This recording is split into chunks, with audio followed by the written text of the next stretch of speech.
Bonjour à tous, bienvenue sur Radio Dixie, la voix de Nouvelle-France. Comment vas-tu, Baptiste?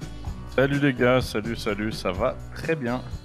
Super. Aujourd'hui, on va se faire une petite émission, juste Baptiste et moi, à l'ancienne, pour vous parler de l'agression qu'il y a eu à Bordeaux et l'insécurité de manière générale. On va aussi parler de toutes ces entreprises américaines qui go woke, go broke, qui deviennent progressistes et qui perdent beaucoup d'argent. Il y a eu beaucoup de cas récents, vous allez voir.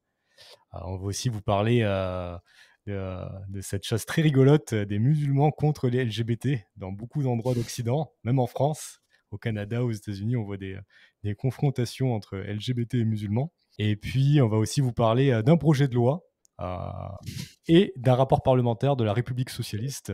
On vous en dira Du Frankistan. Du Frankistan. On vous en dira un peu plus en fin d'émission. Toi, Baptiste, qu'est-ce que tu as fait cette semaine ? Écoute, cette semaine, plusieurs tournages. Un gros tournage, j'ai été dans le sud du Texas, près de Victoria, pour un gros tournage. Franchement, je pense que j'ai tourné une des meilleures vidéos depuis que je suis...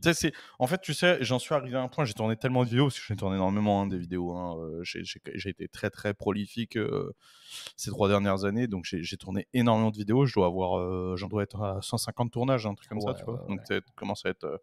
voilà. Et tu sais, directement, moi, avant même de voir les rushs, je sais si j'ai une bonne vidéo ou pas. Non, mais c'est vrai, hein. À la fin du tournage, je sais exactement ce que j'ai dans la caméra. C'est bon, vraiment. Dans les caméras. Et là, vraiment, il y a tout ce qu'il faut pour une bonne vidéo. C'est vraiment... J'étais donc dans le sud du Texas. On a fait de la pêche à l'arc. Et après, on a fait de la pêche au gar alligator, qui est un énorme poisson préhistorique, tu vois. Et en fait, tout allait parce que le décor est excellent. C'est hyper luxuriant. Alors, par contre, le seul truc, c'est que les conditions de tournage laissent tomber parce que 99% d'humidité et 39 degrés. Donc, genre, la caméra, littéralement, t'as des choses qui sont compliquées dans ce genre de tournage. C'est le froid, le chaud, c'est très dur à gérer pour les équipements, notamment pour les batteries. Parce que en fait, les batteries souffrent énormément des différences de chaleur. Par exemple, nous, quand on était en Russie et qu'on tournait, tu sais, la chasse à l'élan, il faisait moins 20 degrés. Donc, les batteries, ça va te faire rire, mais on était obligé de les garder dans notre slip. Et ouais, parce que t'as pas le choix, il faut qu'elles soient au contact vraiment avec ton corps, collées à ton corps, donc dans l'élastique du caleçon, pour avoir le plus chaud possible, parce que sinon, elles se déchargent immédiatement. Et quand il fait très chaud, c'est le problème aussi. Là, l'humidité, les objectifs, qu'est-ce qui se passe ? De la buée dessus. Donc, obligé de les tuer, mais toutes les 3 minutes, tu vois. Donc, t'as des pièces qui sont en fixation dessus, qui, avec l'humidité, tombaient. Enfin, bref, c'était vraiment le bordel. Mais super tournage, plein d'animaux, des alligators. J'ai fait un réel que j'ai posté sur Instagram. Les gens, ils peuvent voir déjà des extraits, même s'ils n'ont pas vu les gros monstres qu'on a sortis de l'eau. Ça sera sur la vidéo sur Patreon, mais ouais, du lourd. Donc, génial. gros tournage.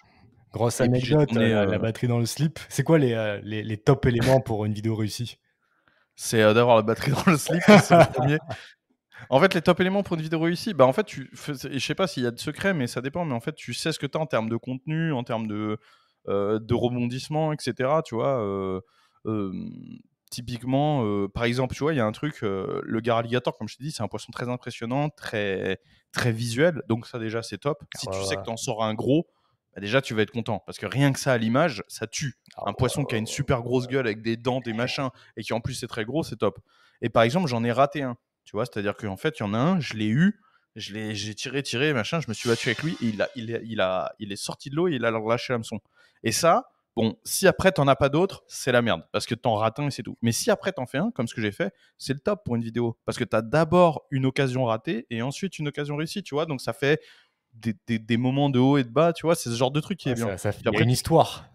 Ouais, puis tu connais les éléments visuels, tu vois si le décor il est fade ou si le décor il est, tu vois, il est stylé. Enfin, t'as plein de choses comme ça. Est-ce que les personnes qui interagissent dans la vidéo, elles ont une personnalité, un look, peut-être tout ça mis bout à bout, ça fait une vidéo. Et genre là, il y a quand même une scène où on me voit nourrir un alligator en lui donnant des bouts de mon sandwich. Tu vois, bon, il y a pas d'autres youtubeurs en France qui fait ça, tu vois. Donc, il y a le combo gagnant. Donc ouais, ça va être une grosse vidéo. D'ailleurs, en parlant de Patreon, ça me fait penser, les gars, que on a les vidéos Radio Dixie sur YouTube qui se font toutes démonétiser les unes après les autres. Quelle surprise! Quelle surprise, comme on pouvait s'en douter.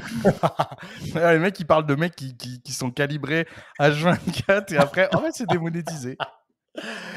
Et où je voulais en venir, c'est que je vais vous mettre, comme d'habitude, le lien de mon Patreon dans la description de la vidéo YouTube.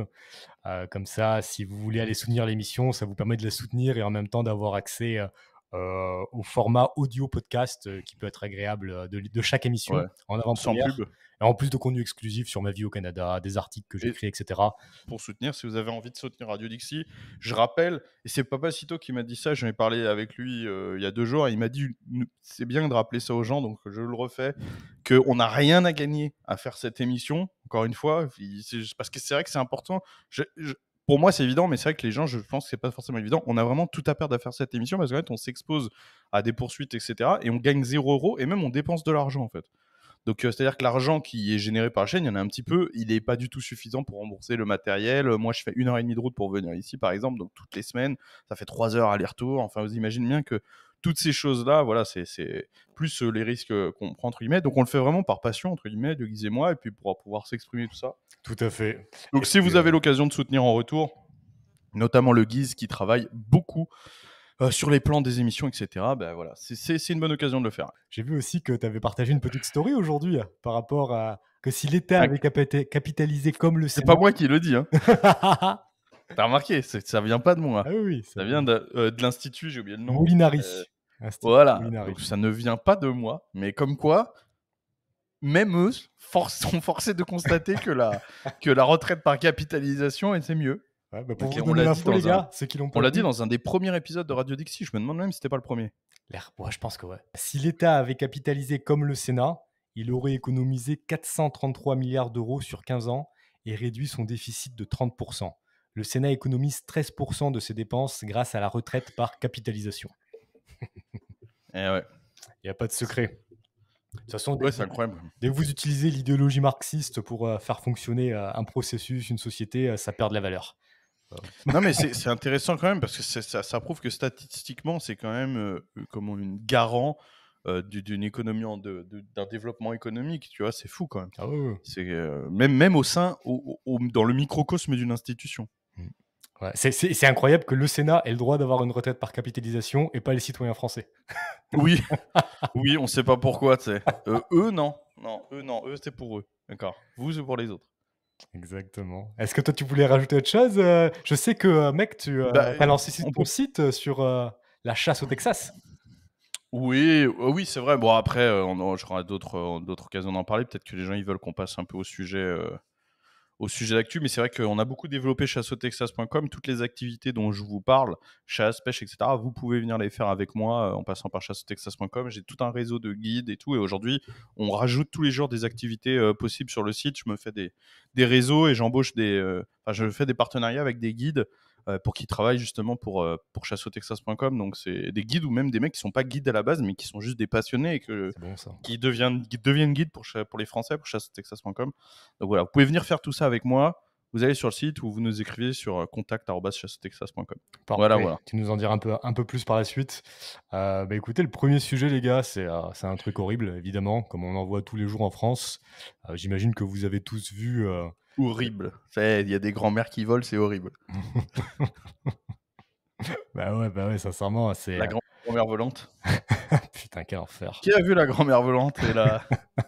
Putain, il est con. Putain, là, je préfère en rire parce que qui a vu la grand-mère volante et la gamine volante? À Bordeaux, les mamies volent. C'est le sujet, c'est le sujet qu'on va traiter aujourd'hui. Pour résumer quand même, parce qu'on ne sait jamais, au cas où quelqu'un serait pas au courant, c'est juste un crackhead qui a fait un vol à l'arraché dans un... C'est quoi? C'est le porche d'une maison, tu vois, l'entrée. T'as une grand-mère, il fait du bruit dehors, t'as une grand-mère qui ouvre pour venir voir ce qui se passe, il arrive, il attrape la grand-mère, elle fait 4 mètres, elle s'éclate sur le trottoir, il attrape la gamine, pareil. Putain, la gamine, elle doit avoir, je sais pas, 3 ans, un truc comme Le ça. traumatisme. Il lui fait faire l'hélicoptère. Pouf, pareil, écrasé sur le trottoir. T'as les deux, elles sont les 4 fers en l'air et lui, il se barre. Et puis voilà, quoi. Ça a été filmé. Mais sinon, quoi, ça arrive, je pense, à peu près tous les jours. Ça arrive tous les jours en France. Et pour les gens qui penseraient que je manque d'empathie envers ces gens, en fait, faut savoir, parce que je préfère le dire directement, tu vois, que la famille, ils ont rien dit. Et la première chose qu'ils ont dit, quand ils se sont exprimés, c'est qu'ils étaient outrés par la récupération politique de l'extrême droite. Donc, voilà. Écoute, on va continuer. La mamie, elle va continuer à faire l'hélicoptère, parce que apparemment, ça, c'est pas grave. Ce qui est grave, c'est qu'on en parle. Donc, je vais pas pleurer pour ces gens. Hein, c'est des gens, ils ont voté pour ça, ils ont voulu ça, et même quand ça leur arrive, quand il y a la gamine qui, quand il y a un mec qui joue au flipper avec leur gosse, ils arrivent quand même à dire ah mais le problème c'est l'extrême droite. Donc écoute, franchement qu'ils aillent se faire enculer. Je me demande si justement le commissariat de police ne leur dit pas, ne fait pas pression pour qu'ils disent ce genre de choses. Je pense pas. Les médias peut-être. En leur Les médias peut-être. écoutez, si vous voulez pas être traité de facho ou avoir des représailles. Les journalistes peut-être. Mais bon, on a déjà vu des affaires où ça n'a pas été le cas. Je te rappelle de l'affaire Monguillot, le pauvre Tom Jedusor qui en parlait dans notre dernier épisode. Sa femme, elle a toujours été super digne, tu vois. Franchement, chapeau à elle, parce qu'elle a toujours été super digne, elle a toujours remercié les gens qui ont soutenu, elle en a fait, elle a réussi à faire parler du problème. C'est vrai. Mais après, tu vois, le problème, et c'est un autre débat, hein, peut-être, mais je pense qu'il y a un débat à avoir sur qu'est-ce que ça veut dire la récupération politique, tu vois. Ça veut rien dire. Qu'est-ce que ça veut dire ? Parce qu'en fait, quand on utilise un fait divers pour imager un problème de société, qu'est-ce qu'on est censé faire ? On est censé parler sans utiliser les exemples. Par exemple, les anti-chasses en permanence, ils utilisent des accidents de chasse pour faire de la propagande anti-chasse. On est d'accord ? Ok ? Ce qu'on leur reproche, c'est pas de ça. Ce qu'on leur reproche, c'est de... Moi, ce que je leur reproche, en tout cas, c'est pas ça. Ce que je reproche, c'est de déformer les faits ou de mentir en disant qu'il y en a beaucoup ou en transformant les faits, etc. Mais dire qu'il y a un accident de chasse pour remettre le débat sur la chasse, c'est pas ça le problème, tu vois. Le problème, c'est est-ce qu'on le surmédiatise ou pas, est-ce qu'on, tu vois. Donc, quand il se passe un truc, en fait, l'utiliser pour parler d'un sujet de société, c'est normal. Oui, c'est Parce que normal, sinon, on crée quoi ? Deux univers ? Un univers avec les idées politiques où surtout on ne se base jamais sur des éléments réels, et un univers sur les éléments réels où surtout on ne fait aucune déduction sociétale ou politique dessus. Ça n'a aucun sens, en fait. 100%. La propagande, c'est pas de parler du réel. La propagande, c'est de cacher le réel. Ou de le déformer, tu vois. Ou de le Bien déformer, sûr. ouais. Bah Moi, ouais. il y a ma petite sœur qui vit à Bordeaux, là, elle m'a envoyé des messages aujourd'hui. Elle a une vingtaine d'années. Je pense de plus en plus à quitter Bordeaux et la France. Ça craint, ça fait quelques mois que ça commence à dailler de Ah oui, plus en c'est vrai qu'en plus. plus, toi, t'es bordelais. Ouais. Tous les jours, il arrive un truc à un ami. Sans rire, j'ai tous les jours une copine qui se fait agresser dans la rue. Pas longtemps, une copine qui passe devant un kebab. Les mecs du kebab qui l'agressent et lui mettent la tête en sang par terre. Une amie qui rentre de soirée qui se prend des coups de poing dans le ventre par un mec. Hier, mon collègue qui sort du taf à 3h du mat qui a failli se faire planter. Et des histoires comme ça, j'en ai plein. Bah oui, c'est ça. En fait, le truc, c'est que c'est bien qu'il y ait des vidéos comme ça qui sortent, parce que t'as envie de dire, bah c'est bien, ça montre, tu vois, le réel et tout. Mais d'un autre côté, quand je vois les réactions des gens, je me dis, en fait, ils ont l'impression que c'est un caractère exceptionnel quand même, en fait, tu vois. Vu qu'ils sont outrés et choqués, tu vois. Quand t'es choqué, tu vois, de voir ça, c'est que d'un côté, tu t'imaginais pas que ça existait. Sinon, tu serais pas choqué. Moi, quand je vois ça, je me réveille le matin, parce que moi, du coup, avec le décalage horaire, je me réveille le matin, ça y est, c'est déjà partout. Je vois ça, c'est genre, ouais. Bah oui. Ça me fait rien, en fait, parce que oui, non, mais je trouve ça horrible, évidemment, tu vois, ça me fait pas plaisir, ça me fout ça la me donne haine. envie de déformer le crâne du mec, mais après, Non, mais oui, c'est ça te fout la haine. Mais d'un autre côté, après, tu te dis, ouais, ben oui, bah, il y en a des centaines, en fait, des mamies volantes, tu vois. Donc, à un moment, c'est... Qu'est-ce que c'est tu veux ? vrai. Après, Moi, je suis parti... C'est ce que j'ai dit à ma femme, parce qu'elle, elle est... C'est une éponge, tu vois, c'est une femme et tout, émotive, elle voit ça. Ah oui. Ok. Bah, forcément, il y a toutes les émotions qui sortent et tout, tu vois. Et c'est ce que je lui ai dit, tu sais, elle le sait, hein, tu sais, mais je lui dis, moi, je suis parti en partie aussi pour me protéger de ça, tu vois. Pas de la violence, mais de ma réaction. Parce qu'en fait, le vrai problème de cette histoire, c'est que derrière, il se passera rien. On sait qu'il se passera rien. On sait que le machin, il va rester dehors, tu vois. Enfin, il va rien lui arriver, en fait. Ah, mais il a été considéré comme malade psychiatrique et Mais il a été remis en liberté. voilà, non, mais voilà. Mais en fait, et tu vois, il y a un vrai débat à avoir là-dessus, parce que beaucoup de gens, la réaction, c'est de dire c'est n'importe quoi, de dire que c'est des malades, c'est un criminel, etc. Mais en fait, moi, je m'en fous.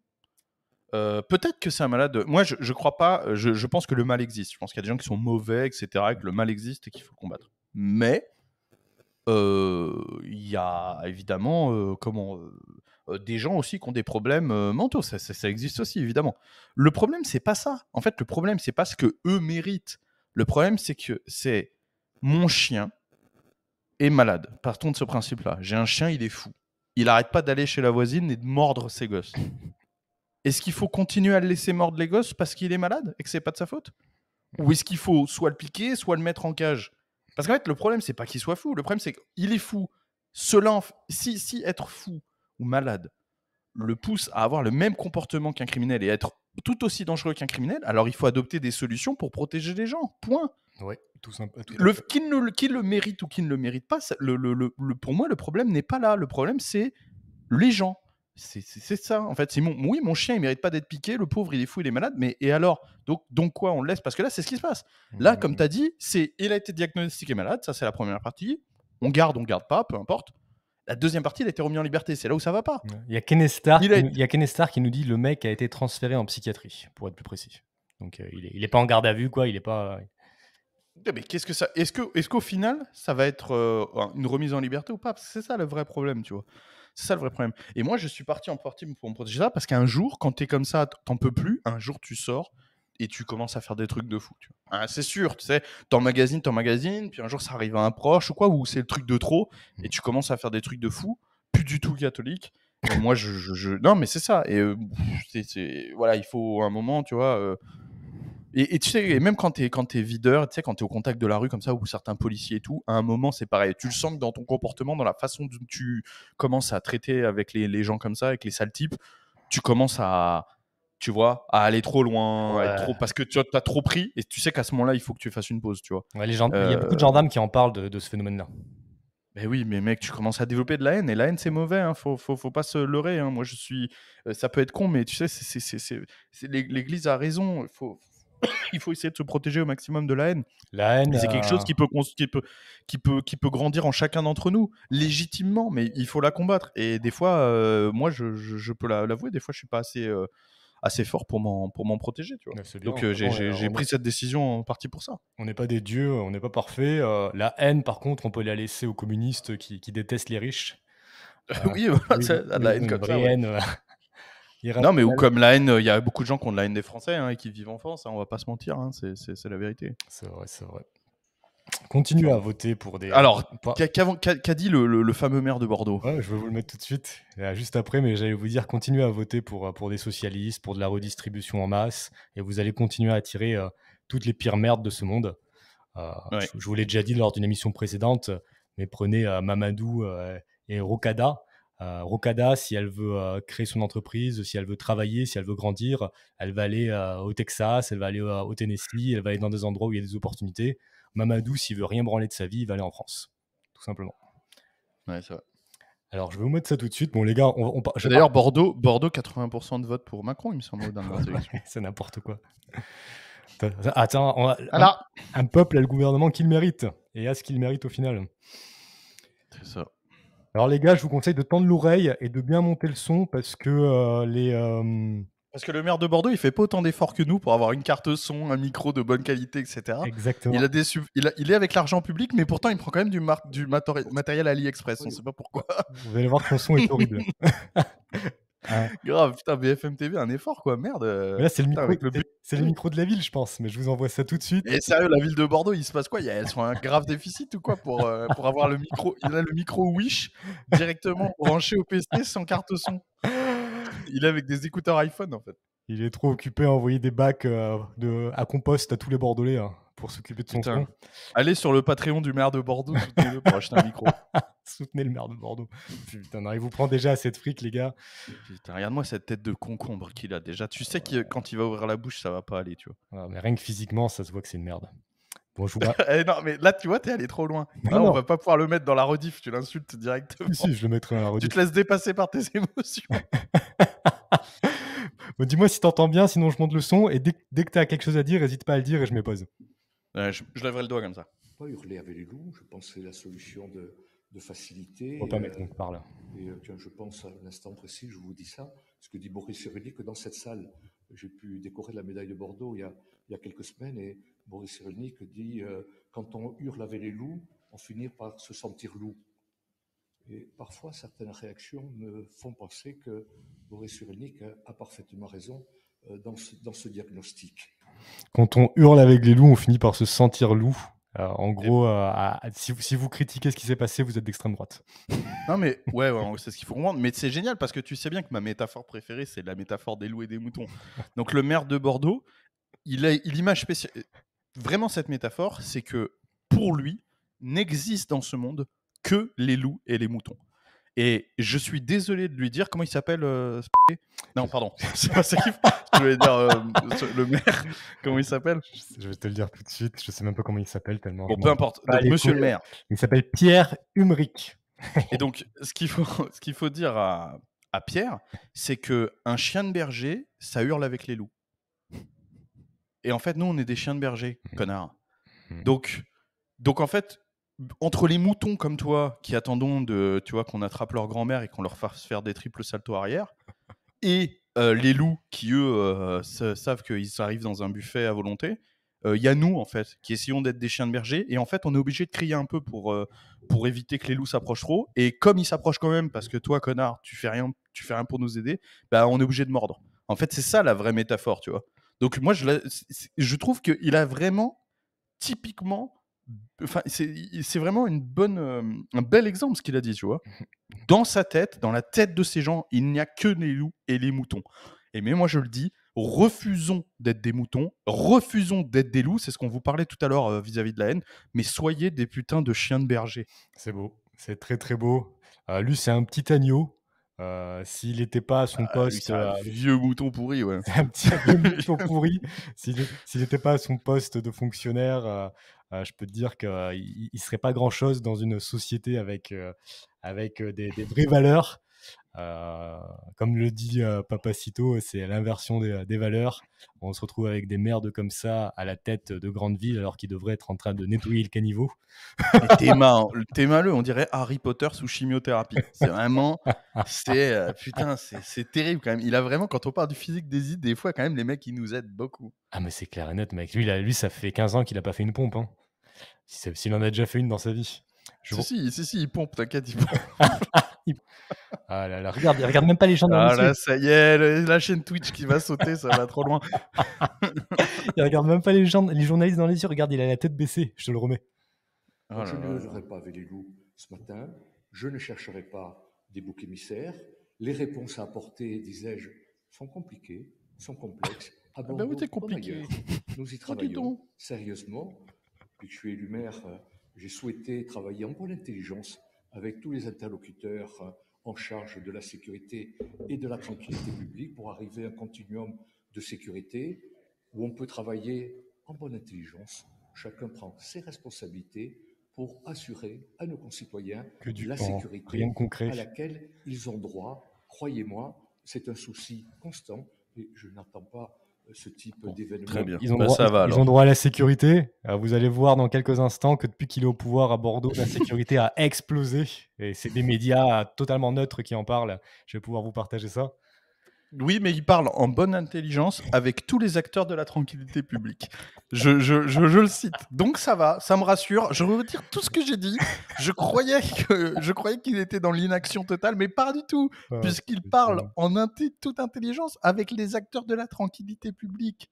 Donc ça va. Bah, d'ailleurs, si vous regardez bien cette vidéo, je vous demande d'être bien attentif. Alors oui, la grand-mère fait un vol plané et s'écrase sur le trottoir, mais après, elle est hyper tranquille. Une fois qu'elle est sur le trottoir et tout, là, il y a de la grande tranquillité publique. Tout le monde est allongé par terre et tout le monde est tranquille. C'est très tranquille. Merci au maire de Bordeaux pour toute cette tranquillité. Putain, mais quel enfer. Je te mets la fin de la vidéo. Oui. Bah, est-ce qu'il y a... Soit-il, pour affirmer mon engagement et ma préoccupation pour participer en fonction de mes compétences, à ce c'est bien. Il est réaliste. Il est réaliste parce qu'il dit pour participer, mais en fonction de mes compétences. Et là, tout le monde comprend je ne suis capable de rien, tu vois. Donc, c'est-à-dire que j'aimerais participer, mais je suis nul. Donc, bon. Ah putain, le mec, il a aucune compétence. Il l'avoue. Il le dit à demi-mot pour participer. Donc, déjà, à la base, écoute, gros, t'es en haut de la chaîne, parce qu'il est maire. Donc c'est pas participer, c'est organiser. Mais lui, déjà, il sait qu'il est juste là pour pas. L'important, c'est de participer, tu vois.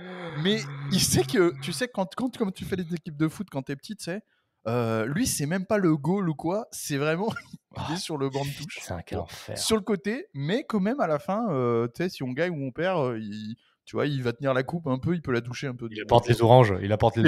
C'est le water boy, voilà, c'est le mec qui amène les verres d'eau. Je participe en fonction de mes compétences. Ouais. De toute façon, tous les fonctionnaires, à part ceux qui sont dans l'ordre public, dans les services de l'ordre, ils n'ont aucune compétence, ils créent aucune valeur, les gars.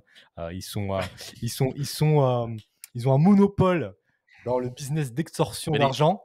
Les hauts fonctionnaires, en tout cas, disons. En tout cas, les hauts fonctionnaires, ils ont un monopole. Parce qu'il y a des fonctionnaires, genre il y a des conducteurs de train, des machins, qui ont des compétences, tu vois, les pauvres.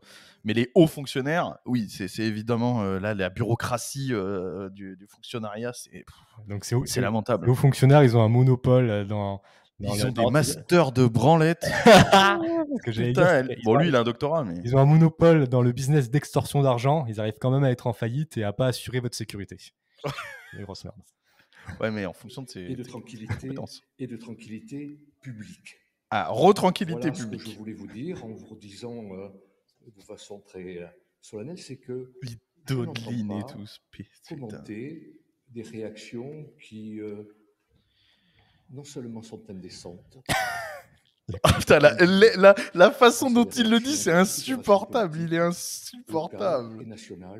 2 minutes 15 de rien. Il regarde par terre en plus. Pour abonder dans cette chronique malsaine des spécialistes de la récupération, récupération politique. Voilà ce que je voulais vous dire. Bref, 2 minutes de rien. Parce que t'as vu, là, il dit, voilà ce que je voulais vous dire. Mais t'as rien dit. Il a rien dit. Aucune action concrète. Il a rien dit, c'est incroyable. Il a dit, je vais participer avec les acteurs. Parce que c'est vrai, qu'est-ce qu'on retient de tout? Non, mais en étant vraiment 100%, en arrêtant de se foutre de sa gueule. Les gens, ils regardent ça. Ils veulent savoir ce qu'il va faire. Et tout ce qu'il a dit, c'est, vous inquiétez pas, je participe avec les gens qui sont censés gérer et on fait notre travail. Mais rien sur le papier. C'est-à-dire rien. Vraiment, il a fait 2 minutes de, oui, mais on s'en occupe. Et quand, oui, mais comment? Non, mais on s'en occupe. Oui, mais vous faites quoi? Sans oublier le fameux récupération politique de l'extrême droite. Oui, toujours. Ça rajoute 30 secondes de vidéo. Même pas besoin de le mentionner. J'ai une question à te poser. Moi, je me posais une question, mec. C'est si tu vas devant le maire de Bordeaux et tu lui demandes l'insécurité ne fait que grandir à Bordeaux depuis 3 ans. D'où vient le problème? Qu'est-ce que tu penses qu'il te répond?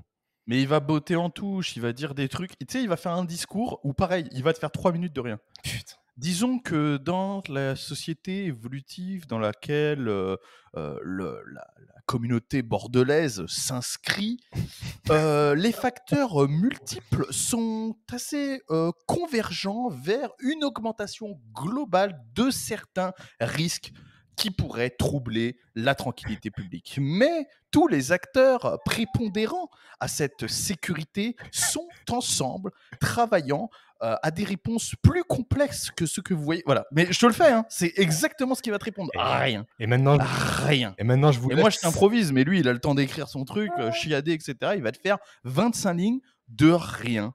En gros, on se branle. Alors, regardez un peu les chiffres de Bordeaux. Normalement, vous devez pouvoir lire. C'est quel site, ça? C'est un site totalement normal. C'est lebonbon.fr. Je connaissais même pas. Je pense que c'est un site assez basique, assez centriste. Alors, vous avez vu ce beau discours du maire de Bordeaux qui est que du vent, mais regardez son bilan. N'oubliez pas que lui, il est en poste depuis 2020. Le bilan en hausse de la délinquance en Gironde. L'insécurité augmente à Bordeaux. Les derniers chiffres présentés le 23 mai sont flagrants. Plus 15% d'atteintes à la personne enregistrées et plus 28% d'atteintes sexuelles par rapport à 2022. Ça va, c'est des atteintes sexuelles. Moi, j'ai eu peur que ce soit des viols ou des attouchements, mais en fait, c'est que des atteintes, donc ça va. C'est un enfer. C'est ce nouveau vocabulaire insupportable, il est horrible, tu vois. La tranquillité publique, les atteintes sexuelles, ça c'est tout pour pas dire les termes, tu vois. Dis les termes, dis les termes. C'est un enfer, putain. Et mais bien sûr, le plus important, c'est de s'assurer que tous les Français soient bien écolos, que tous les Bordelais soient bien écolos, payent bien leurs taxes. Oui, voilà. Pas de petite soirée. Pas de sapin de Noël, pas de trucs comme ça. Pas de dérive extrémiste. N'utilisez pas le mot joyeux Noël, c'est d'extrême droite. Il y a 2-3 jours, il y a une élue de Bordeaux devant un public qui a dit oui, ben, ça arrive, on se fait tous agresser, moi aussi je me suis déjà fait agresser. Ah bah donc ça va alors. On comprend pas. On comprend pas ce que. Tu sais, c'est pire. La meuf, elle monte dans notre sens, tu sais. Ça va. C'est comme, tu vois, ça me rappelle un truc qui a rien à voir, mais dans le même genre. J'ai le père d'un pote, tu sais, qui est fermier ici, et son père, il a eu une mauvaise hygiène de vie toute sa vie, tu vois, genre fumer, manger, tu sais, des saloperies et tout, tu vois. Alcool. Travailler comme un ouf, en dormant très peu et tout, tu vois. Bref. Non, pas d'alcool, mais voilà, tu vois. Et il a eu 4 attaques cardiaques dans sa vie. Donc c'est beaucoup. Et je lui parle, il a 80 ans. Et je lui parlais, c'était il y a 4-5 ans. Et je lui dis, ah votre fils, il m'a dit que vous alliez à la salle de sport un peu vous entraîner, parce que c'est ce qu'il fait, parce que le docteur il lui a dit de faire un peu de sport et tout pour réhabituer son cœur et tout, tu vois. Il m'a fait ouais, parce que ouais, ça me fait du bien tout ça. Et je lui dis ouais, parce que vous avez eu plusieurs attaques cardiaques. Et il m'a dit oh bah une toutes les 20 ans comme tout le monde. Comme tout le monde. Comme tout le monde. Ça m'a tué une toutes les 20 ans comme tout le monde. Non. C'est bien normal. C'est le même genre de truc, tu sais. Ah bah ça va, tout le monde se fait agresser au moins une fois dans sa vie. Oui, mais ce n'est pas normal, tu sais. Faut arrêter de faire comme si c'était normal. Putain, quel enfer. Le sujet suivant, les gars, c'est Go Walk, Go Broke. Pour ceux qui n'ont jamais entendu l'expression, c'est en gros pour les entreprises qui deviennent progressistes et qui perdent des parts de marché quand ils mettent en avant des LGBT ou des choses bien gauchistes dans leur communication. On a entendu parler de Bud Light, de Target, de North Face, Adidas, Disney, Gillette, Calvin Klein, et j'en passe. Il y avait un chiffre assez intéressant, tu vas pouvoir le commenter, Baptiste. C'est une analyse sur 10 ans montre que les entreprises qui sont restées neutres, donc sans positionnement idéologique, ont obtenu un rendement de 334% par rapport au gain global de 230% du marché. Donc en gros, les entreprises qui restent neutres, elles ont un rendement bien plus élevé sur le marché. Qu'est-ce que ça t'inspire ? Mais en fait, tu vois, c'est exactement une fois, on a déjà eu la discussion, toi et moi, où tu disais, il faut, tu vois, le marché a toujours raison, etc., entre guillemets, et donc, en fait, c'est pas un problème. On en parlait pour le sport, etc.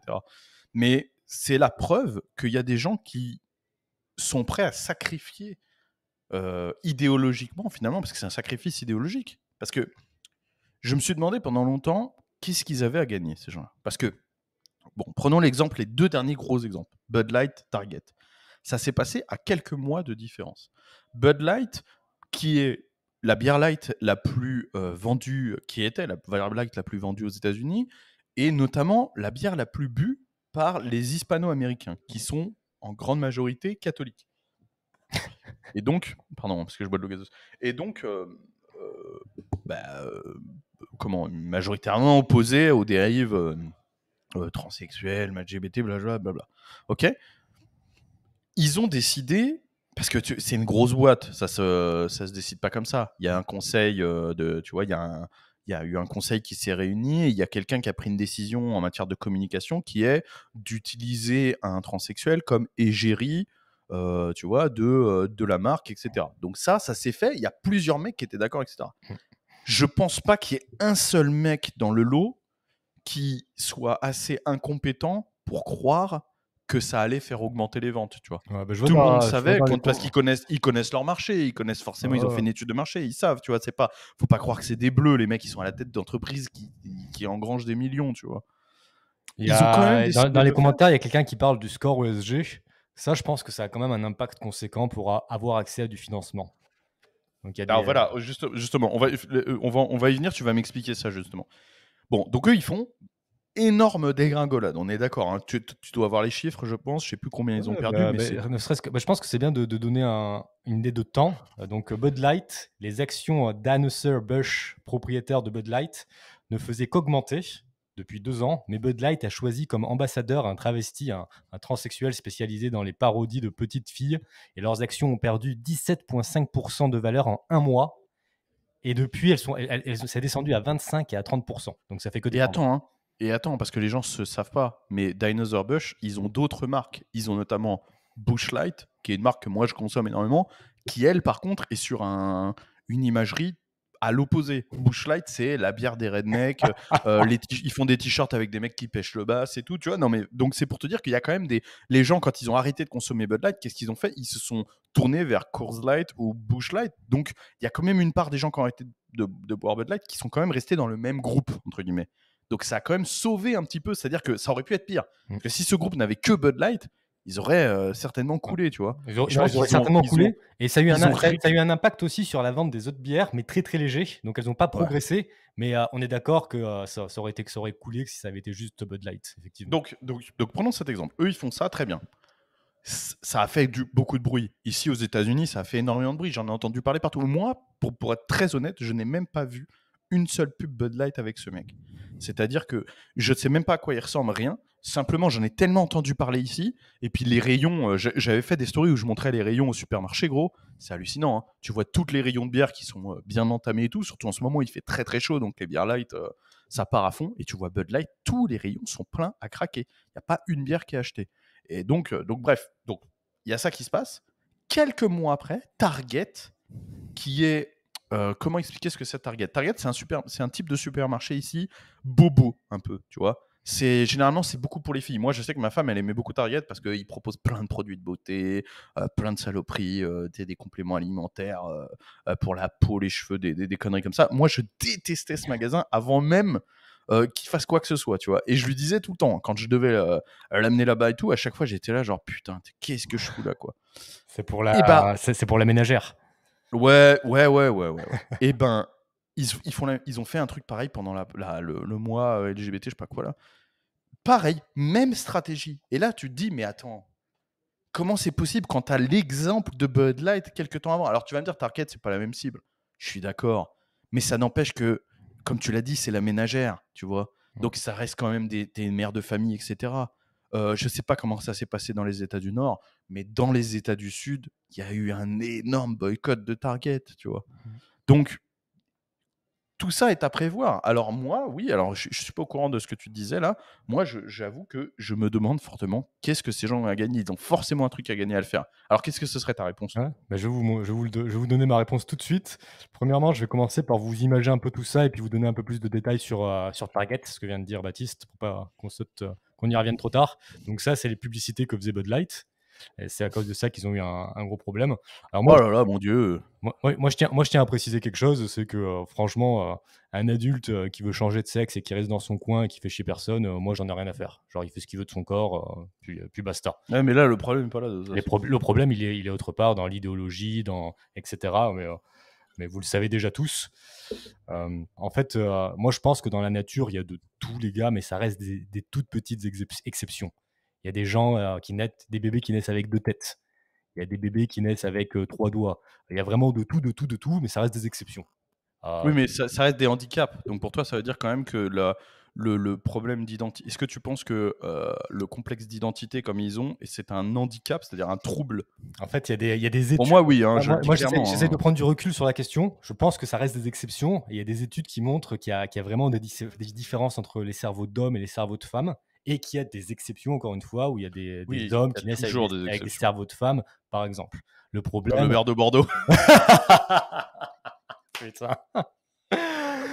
Et bon, pour finir là-dessus, je voulais vous dire, pour passer à autre chose, je voulais vous dire que en fait, Target, dont parlait Baptiste, leur valeur boursière a perdu 10 milliards de dollars en 10 jours après que les clients se sont révoltés contre la gamme de produits LGBT, notamment les produits pour enfants LGBT. Pour enfants, putain de merde, mais c'est incroyable, hein. Ils peuvent pas s'empêcher. Et vous pouvez voir un beau maillot tout coloré qui est fait spécialement pour que les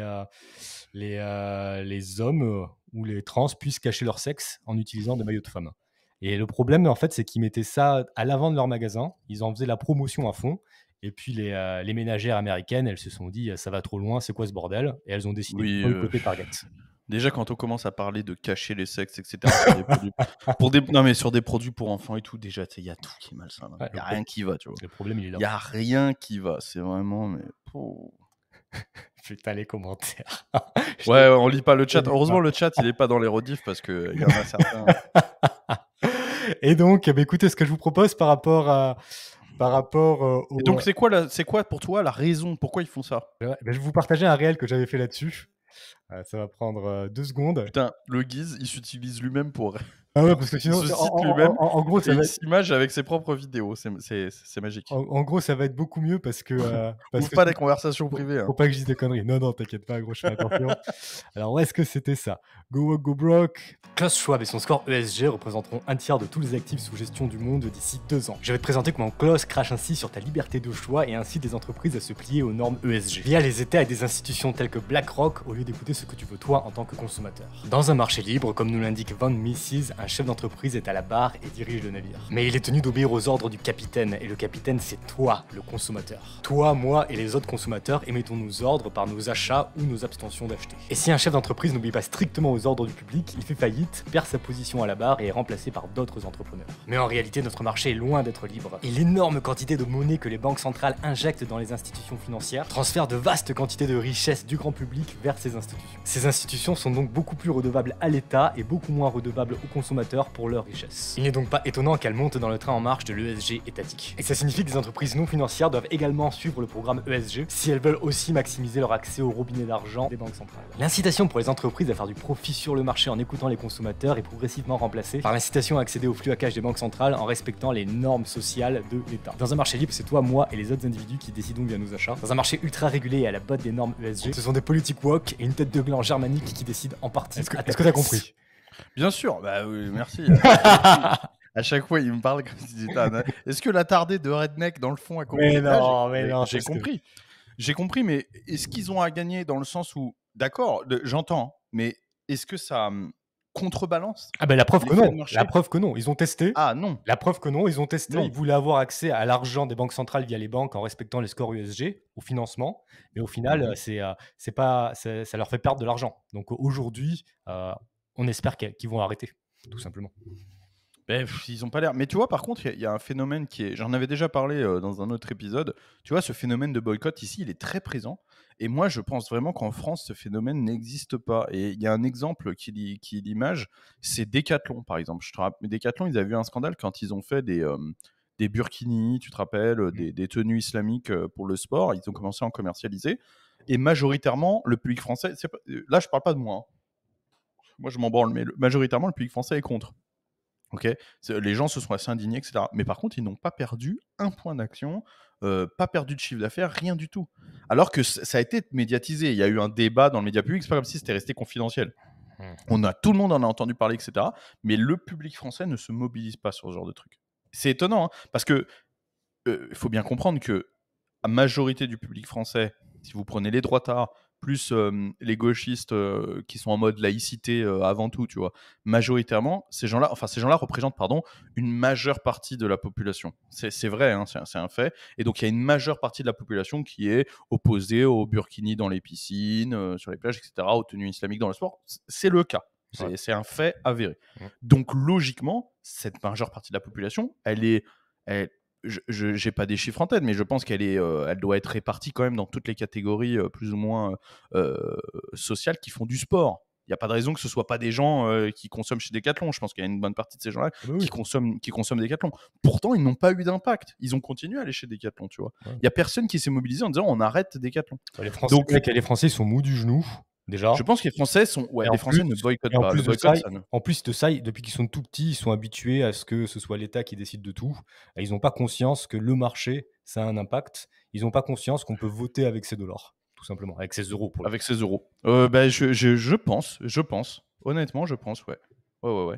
Ouais, je pense qu'il y a beaucoup de gens qui se disent, ouais, mais moi, ça change. C'est pas, tu sais, qui se sentent isolés dans le sens où c'est vrai parce que moi, j'y vais pas, il y a tellement de gens qui y vont, et du coup, finalement, il y a une espèce d'inertie commune. Et puis quand tu as l'État qui contrôle 60% de la richesse créée versus quand tu as un État qui contrôle 20% de la richesse créée, tu as beaucoup plus d'impact quand tu es dans un pays libéral avec ton argent. Là, aujourd'hui, franchement, les gens sont désabusés. Ils s'en fichent. Dans tous les cas, c'est l'État qui décide, c'est les collectivités, c'est le maire de Bordeaux. Ils sont dans la merde, quoi. Mais après, on a le gouvernement qu'on mérite, encore une fois. Je voulais aussi vous parler de North Face. Je vais lire ça très rapidement. Depuis qu'ils ont fait un partenariat avec un drag qui se prend pour Jane Fonda, leur action a chuté de 22,7% en mai. J'ai même pas suivi ça. Et ne vaut plus qu'un cinquième de son plus haut niveau en 2020. Je vais vous partager l'image, comme ça vous saurez de quoi on parle. Comme ça, vous pouvez voir le genre de conneries qu'ils font pour pousser une idéologie. Donc voilà. Et puis le dernier dont je voulais vous parler, pendant que Baptiste discute avec ses potes américains, le dernier dont je voulais vous parler, c'était Adidas. Même Adidas, leur action qui avait progressé pendant 6 mois consécutifs ont chuté de 5,5% en mai, après qu'Adidas ait lancé ses maillots de bain d'été avec un homme dans une grenouillère pour femmes. C'est vrai, je me rappelle de ça, putain. Je vais vous montrer ça.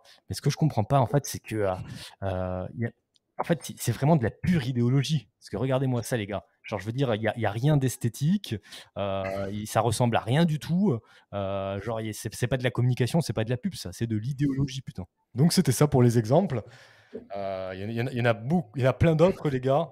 Ce qui est beau aux États-Unis, c'est que les gens boycottent, c'est que les marques en prennent pour leur grade et que ça leur fait changer de politique, de communication. Bah ouais, mais tu vois, c'est bizarre que ça serve pas d'exemple aux autres marques. C'est ça que je comprends pas. On va voir dans le futur. Target, ils vont plus faire ça, mec.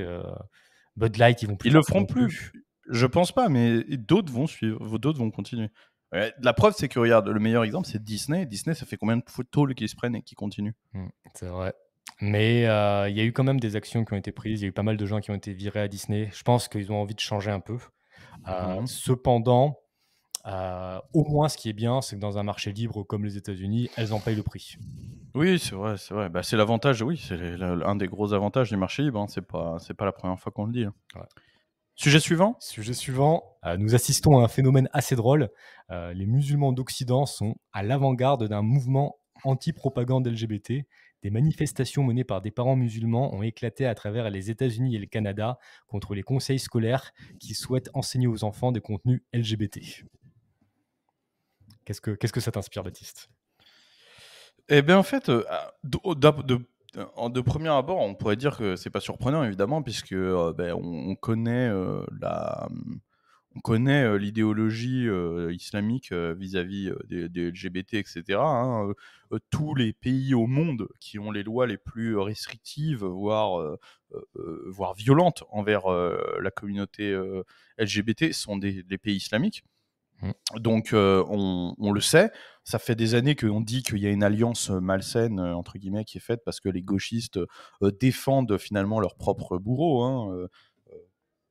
Beaucoup de gauchistes pro-LGBT, etc., ou de gauchistes LGBT sont pro-islam, etc. Donc c'est vrai que font des espèces de favoritisme islamique, je sais même pas comment dire, mais on a compris, quoi. Ouais. Mais aux musulmans qui se plaignent, en tout cas en France, de l'idéologie LGBT, etc., je rappelle quand même que la majorité des votes musulmans aux dernières élections ont été en faveur de Jean-Luc Mélenchon. Ben oui. Je le rappelle. Donc, à un moment, les musulmans, c'est comme les Français. Il faudrait savoir ce que vous voulez. Donc, il y a deux solutions. Soit vous n'avez pas lu le programme, soit vous savez...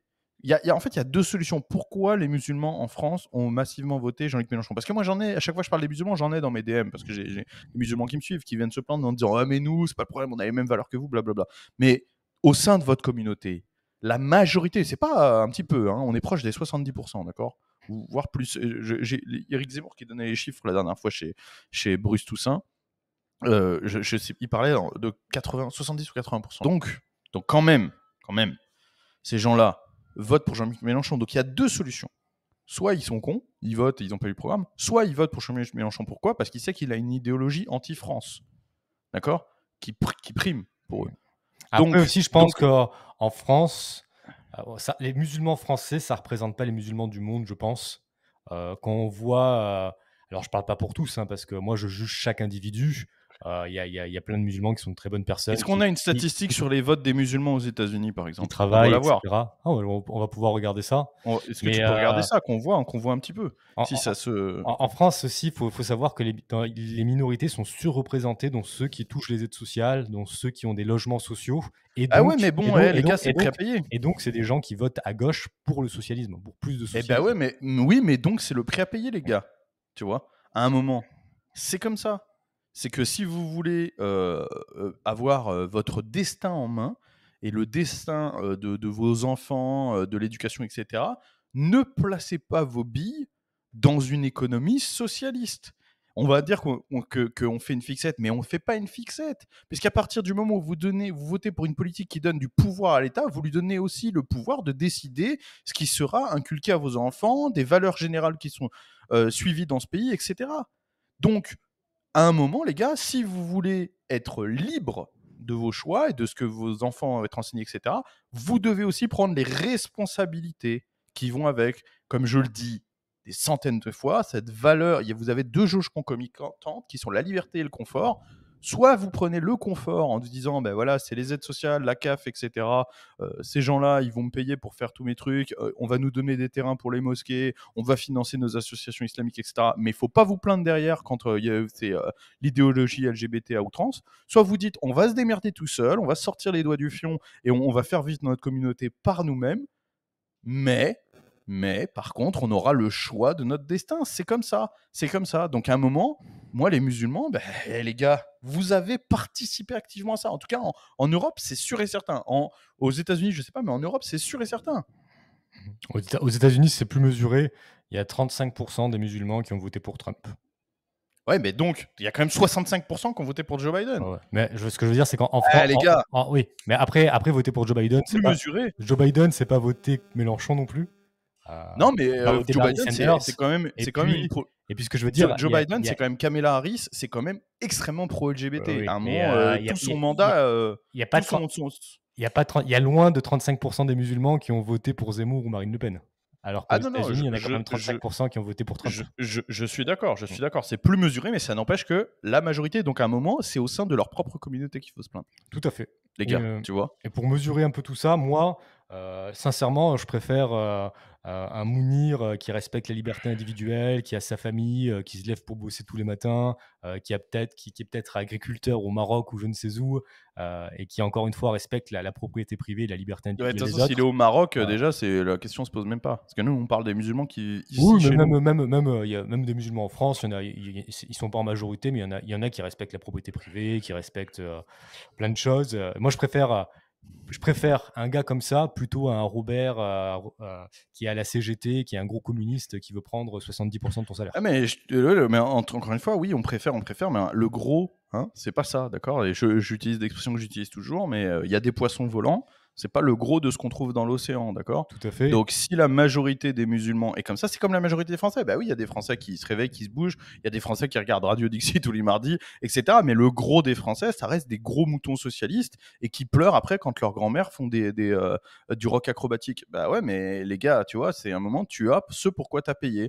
Et les musulmans, c'est la même chose. Peut-être qu'il y a une partie des musulmans qui sont responsables, qui est respectueuse de l'identité du pays dans lequel ils vont, qui veut se débrouiller, etc. Mais la majorité, ça reste des mecs qui votent pour Mélenchon, etc., qui attendent que les trucs leur tombent tout cuit dans le bec et qui n'ont aucun respect pour les gens qui vivent ici. Et voilà.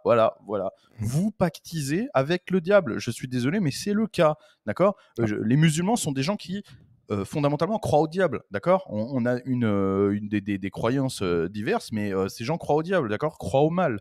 Sinon, ils ne seraient pas musulmans. D'accord ? Donc, quand vous vous associez à des gens comme Jean-Luc Mélenchon, etc., vous donnez votre moi, vous donnez des pièces au diable pour le faire avancer. Donc, à un moment, quand tu te fais éclabousser par la merde que tu as toi-même aidé à semer, il ne faut pas pleurer derrière. Tout à fait.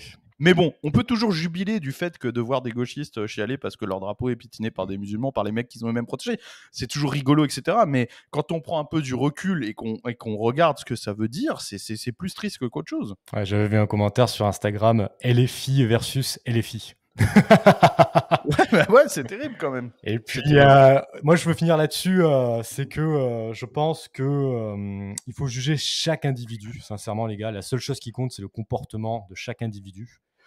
Aux États-Unis, ils ont réussi à faire quelque chose d'intéressant. C'est qu'il y a beaucoup de Noirs, beaucoup de musulmans et de plus en plus qui votent à droite, qui votent pour Trump. Et ça lui permet aussi de gagner les élections. Je pense que les minorités qui sont ouvertes à être de bonnes personnes, à être responsables, à respecter la propriété privée, il ne faut pas les faire fuir non plus. Et c'est vraiment le message que j'avais envie de passer. Je vais vous montrer une petite...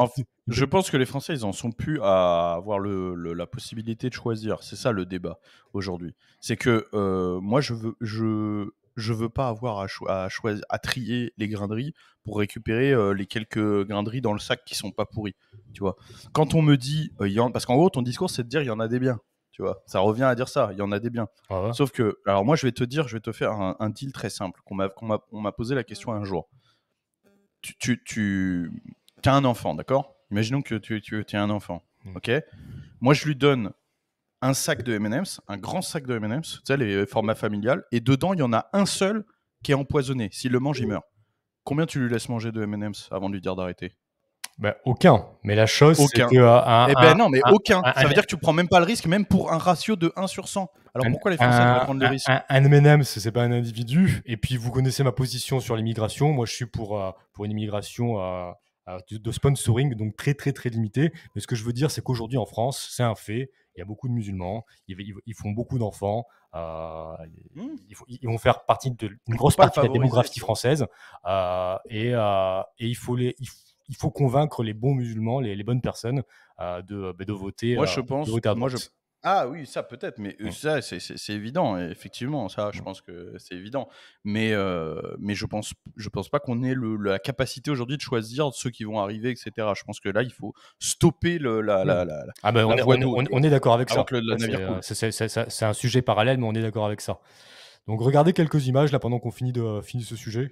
Donc là, par exemple, c'est au Canada, devant une école. C'est beau le Canada. Hein.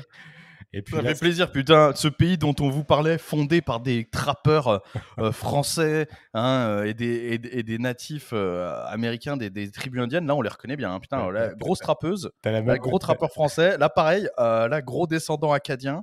Vraiment, ça fait plaisir de voir cette grosse identité canadienne. Putain. Si comme notre ami Alexandre Cornier de Denis voit ça, il doit être fier de son pays. T'as la même chose aux États-Unis. Ah ouais, je sais, ouais, c'est terrible. Et donc là, en fait, les manifestants musulmans brandissaient des pancartes sur lesquelles on pouvait lire « Laissez les enfants être des enfants » et « L'école n'est pas un lieu pour l'activisme politique ». Quand je vous parlais de LFI versus LFI, c'est ça. Là, on a les deux phénotypes. Ouais, mais ça, c'est carrément en France. Donc là, c'est vraiment LFI versus LFI directement. Donc là, on voit... On apprécierait la qualité d'image 4K, Full HD. On voit la Gay Pride de Lyon, une bagarre qui s'est déclenchée suite... Ah oui, avec une vieille racaille pourrie, là. Je me rappelle, ouais. Il reprochait à une personne noire d'être homosexuelle. Il se fait défoncer en plus, c'est trop drôle. C'est marrant de voir une vieille Kaira pourrie. Alors déjà, ce qui est drôle, c'est le look des Kaira aujourd'hui. Attends, est-ce que tu peux mettre pause vite fait sur cette vidéo parce que je veux faire une petite digression qui est incroyable quand même. Ah, je peux pas, gros, parce que c'est sur Instagram. Tu peux pas. Alors regardez cette Kaira là. En fait, s'il se faisait pas taper par les autres, on a du mal à distinguer qui est le militant LGBT de qui est la Kaira. Parce qu'aujourd'hui, le look des Kaira, c'est cheveux longs, les mecs ont des queues de cheval, tout maigre. Des vêtements près du corps, etc. Ils sont, en fait, ouais, je me rappelle d'un vieux, je me rappelle d'un vieux biker un jour qui m'a dit, un Marseillais, tu vois, un vieux biker marseillais, et il m'a dit, tu sais, quand il vivait dans un quartier pourri de Marseille, et il me dit, c'est marrant parce que les Kaira aujourd'hui, ils ressemblent ils s'habillent comme les gays quand j'étais jeune, dans les années 80.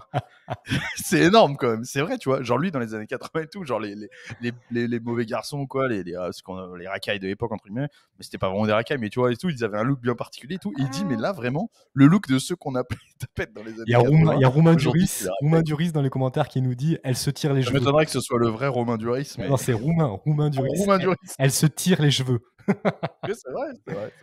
Et là, pour terminer là-dessus, une dernière image. Donc là, je veux dire, les mecs quand même ont des sacs à main, quoi. Je veux dire, les mecs ont des hauts près du corps, des cheveux longs et des sacs à main. Et c'est la racaille. C'est des dealers. Tu fais, mais what the fuck?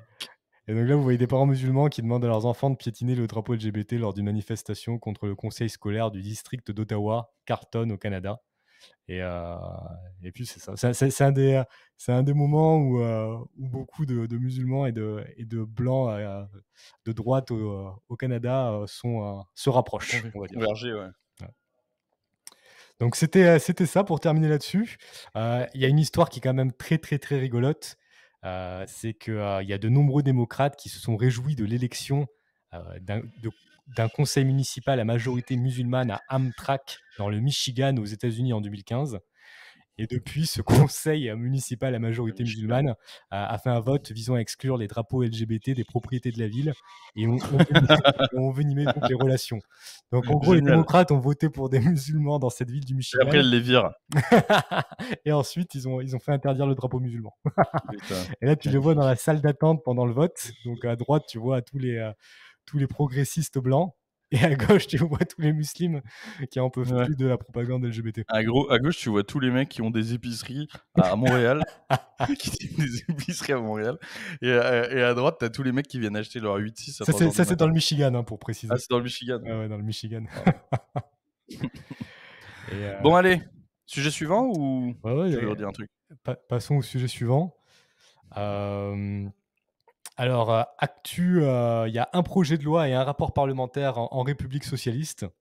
Du Frankistan, dans la République socialiste du Frankistan. On a un site qui nous aide beaucoup. Je crois que c'est viepublic.fr. Non, c'est pas ce site. Exactement, viepublic.fr. Ouais, nous, on va sur le site du Sénat. Quand on n'a pas d'idée de sujet, on va sur le site du Sénat ou sur viepublic.fr. On prend juste, on n'a même pas besoin de scroller beaucoup. Hein.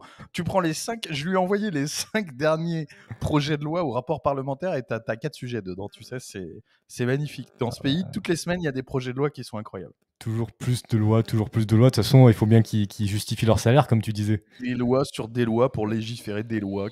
C'est magnifique. Parce que si on reste à un État avec des lois simples qui respectent la propriété de tout le monde, eux, ils servent plus à rien. Parce qu'il n'y a plus besoin de voter des nouvelles lois. Il n'y a plus besoin de légiférer. C'est ça. Ouais, ou puis si tu fais voter au peuple les lois, etc., si tu essaies de faire des choses comme ça, évidemment, tous ces mecs-là, pour justifier leur salaire, ça va être compliqué. Tu vois. Mais d'ailleurs, c'est ce que je voulais vous dire avant qu'on démarre ce sujet. Quand je vous dis qu'il y a beaucoup de projets de loi et tout, il y a beaucoup de choses dans lesquelles on parle, Guise et moi, qui nous donnent, entre guillemets, c'est un petit peu des... comment on dit des éléments de réflexion. Des prétextes pour parler d'aller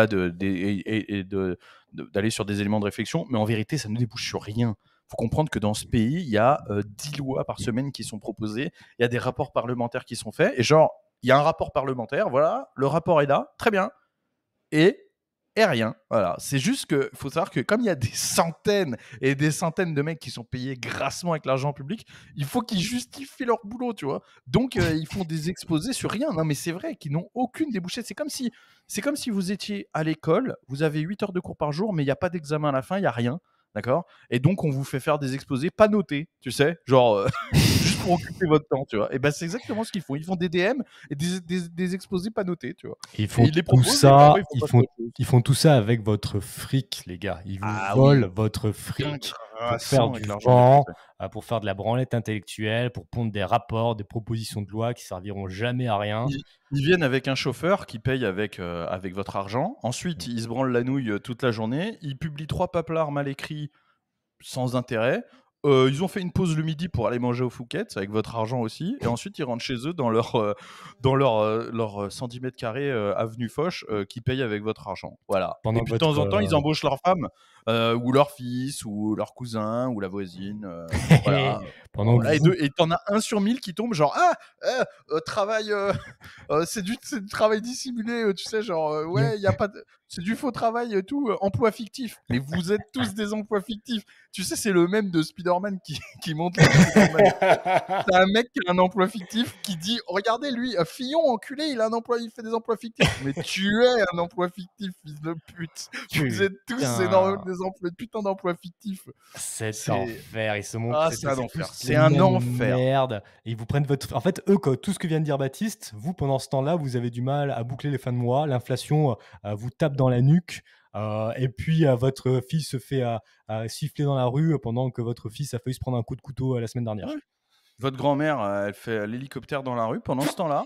Non, mais c'est ça. Pendant ce temps-là, avec le fric de cette grand-mère volante, on va nourrir un putain de mec comme le mec de Bordeaux qui va faire oui, non, bon, ça va, qui va être relayé par des journalistes eux-mêmes payés, subventionnés avec l'argent public, qui vont faire oui, non, ça va. Et derrière, il y a un mec au Sénat qui va faire une proposition de loi et le résumé, c'est oui, non, ça va. Et nous, derrière, on raque et on s'en prend dans la gueule. Cette République, c'est vraiment, c'est magique. Putain, le maire de Bordeaux. Fait, on vit dans un sketch de Jean-Marie Bigard. Ah, mais c'est une dystopie. C'est une dystopie socialiste. Oui. Il y a Frankie Westside dans les commentaires qui nous dit les gars, à la fin de cet épisode, on se fout en l'air, lol. Non, les gars, arrêtez. Non, faut rigoler. En fait, faut communiquer au maximum de Français que le socialisme, les taxes, l'argent contrôlé par l'État, ça mène toujours vers de la merde. Gardez votre fric et Mais les décidez de gars, vous-même de ce que vous voulez faire. si demain, tout le monde arrête là, tous les gens juste qui sont d'accord avec nous, juste les gens qui sont, juste même les gens qui ont voté Marine Le Pen et Éric Zemmour, ils sont pas d'accord avec nous, hein, surtout, mais je veux dire, qui ont des valeurs communes, juste ceux qui ont des valeurs communes, arrêtent de payer leurs impôts, mais les gars, enfin, c'est la révolution du siècle, là. Faut bien comprendre ça, hein. Non, Parce on va dire, ouais, mais si on arrête tous de payer, ils vont envoyer la police pour nous forcer, etc. Mais la police, ils la payent avec quoi s'ils ont plus votre fric? Oui, les gars, il n'y a plus rien qui marche. Hein. On paye tout. Hein. On va pas trop développer là-dessus pour pas se faire ban, mais l'idée est là, les gars. Le jour où vous coupez les vivres, le jour où vous appuyez sur le nerf de la guerre qui est l'argent, ils ne peuvent plus rien faire. Ils arrêtent de financer leur propagande LGBT. Tous les mecs, tu regardes dans les commentaires beaucoup, ouais, prélèvement automatique à la source. Les gars, je vous explique. Il y a des millions de façons de faire. Arrêtez avec ça, parce que prélèvement automatique à la source, c'est pourquoi? C'est parce qu'il y a un mec au-dessus de vous qui déclare, etc. C'est une chaîne sans fin, d'accord? Si tout le monde commence à bosser normalement, il n'y a plus d'histoire de prélèvement automatique à la source, il n'y a plus tout ça, les gars. Je vous le dis, hein. Il y a des milliers de banques qui existent, de banques en ligne, de machin, enfin bref. Quand on veut, on peut. Et je vais même citer Napoléon qui dit, quand on veut, on peut, quand on peut, on doit. Magnifique. Point. Magnifique. C'est possible. Il y a plein de solutions. Si vous avez un minimum de couilles, vous pouvez en trouver. Si les Français avaient des couilles, il y a des solutions, c'est tout. Le jour où l'État arrête de prendre 60% de la richesse, l'idéologie woke disparaît, tous ces branleurs qui sont payés à rien branler disparaissent, et c'est vous, vos traditions, vos façons de vivre qui reprendrez le pouvoir, très sincèrement. Alors, on n'y est pas, hein. On n'y est pas. Je vais vous partager ce rapport de loi. Vas-y. Ah ouais, du coup, parce que c'est vrai qu'on est parti loin. Mais en gros, proposition de loi visant à renforcer l'accès des femmes aux responsabilités dans la fonction publique. La proposition de loi vise à accélérer la féminisation de la haute fonction publique. Elle prévoit en particulier de relever à 50% le quota obligatoire de femmes pour les primo-nominations sur des emplois supérieurs et dirigeants et d'instaurer un index de l'égalité professionnelle dans la fonction publique. En gros, ce qu'ils souhaitent, c'est que qui est 50% de femmes en ce qui concerne les hauts fonctionnaires. Dans tous ces mecs payés à rien foutre, il faudrait qu'il y ait 50% de femmes payées à rien foutre. En gros, la loi, c'est ça. Qui propose, c'est ça, tu vois. Alors, on verra ce que ça va donner. Alors, je pense pas que ça passe parce que les mecs qui votent eux-mêmes cette loi, comme c'est des mecs, ils ont pas trop envie, tu vois, de laisser leur place. Donc, ça passera peut-être pas parce que les quotas, etc., c'est bien gentil quand c'est pour nous, tu vois. C'est-à-dire, toi, t'es plombier chauffagiste, il faut que t'embauches 50% de femmes. Ça leur va. D'accord, mais par contre eux, bah non, quand même. Après, si c'est des gars comme les maires de Bordeaux qui sont à deux doigts de faire une transition, peut-être qu'ils voteraient pour. Ouais, il y en a peut-être un paquet qui vont faire une transition, ça on sait pas, tu vois. Il va peut-être y avoir une énorme, d'un seul coup, il va y avoir un taux accélérant de transition chez les élus, tu vois, et les hauts fonctionnaires, on sait pas, tu vois. Mais enfin bref, Bref. En plus, le truc, c'est qu'il y a plein de postes importants qui sont naturellement occupés par les femmes. Par exemple, les professeurs d'école, comme tu en parlais, Baptiste, c'est en grande majorité occupé par des femmes. Et c'est des personnes qui passent plus de temps avec vos enfants que vous-même. Ils passent 8 heures par jour avec vos enfants. Il n'y a pas de quota. Hein. C'est pas parce qu'il y a un quota. C'est juste, ça se fait naturellement. Ça se fait naturellement. Mais là, on ne les entend pas vouloir un quota de 50% de professeurs hommes. Non. Ça va toujours dans le même déjà sens. Parce que les hommes, on en a rien à foutre des quotas. Mais d'ailleurs, de manière, je voulais revenir sur quelque chose. On cherche, le Guise et moi, à faire une émission avec une féministe de droite. On voudrait faire une émission de débat avec une féministe de droite. Alors pourquoi une féministe de droite? Parce qu'en fait, une féministe tout court de gauche, ça n'a aucun intérêt. Il n'y a pas de débat possible. J'ai une bestiole sur mon micro. Il n'y a pas de débat possible parce que, en fait, on part d'un socle qui est tellement éloigné qu'en fait, ça va pas. Si on veut réfléchir, il faut forcément le faire avec quelqu'un qui a au moins une base de valeurs communes avec nous. Voilà pourquoi on cherche une féministe de droite. Et je sais que pour certains, ça peut paraître bizarre de dire qu'il y a des féministes de droite, mais il y en a. Il y a des groupes comme Nemesis qui se revendiquent de féministes de droite. Après, est-ce que nous, on les considère de droite ou pas? Ça, c'est encore autre chose. Mais qui se considèrent, on cherche une féministe qui se considérerait elle-même de droite. Alors, quand on a fait ces appels-là, on a eu le droit à un énorme truc de name dropping. C'est pas ce qu'on vous demande. On ne demande pas de name dropping. On fait un appel parce qu'on aimerait. Nous, on a contacté des gens, on n'a pas eu de réponse positive. Donc, on aimerait que vous, faire jouer la communauté, si vous connaissez des féministes qui se revendiquent de droite et qui seraient d'accord pour venir débattre sur Radio Dixie en mode tranquille. Vous voyez bien que quand on reçoit des invités, de toute façon, c'est toujours en mode tranquille, d'accord? Eh bien, que vous leur proposiez, si jamais elles n'ont pas entendu notre appel, et si elles sont d'accord, vous nous le dites et on les contactera directement. C'est pas la peine de nous proposer des gens comme ça, parce que voilà, mais demandez-leur. Je sais que dans le groupe Nemesis, pour le moment, il n'y a pas eu de réponse positive, parce que je pense que quand même des tests, elles font passer leurs considérations personnelles avant leur combat politique. Bah écoute, ça les regarde.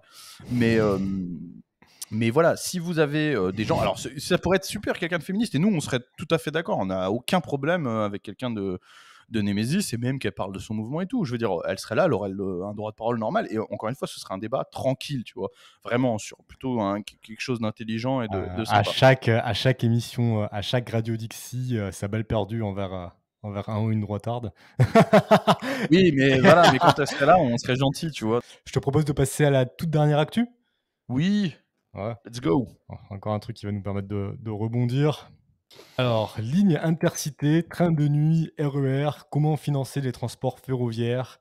Un rapport parlementaire sur les modalités de financement des transports en commun et collectifs a été publié le 1er juin 2023. Encore un mec qui a bossé un mois sur un rapport de merde qui sera jamais utilisé. Un exposé non noté. Exposé non noté. Il examine la question des besoins de financement de certains transports de faible impact environnemental, les trains d'équilibre du territoire, TET, et les réseaux express régionaux, RER, métropolitains.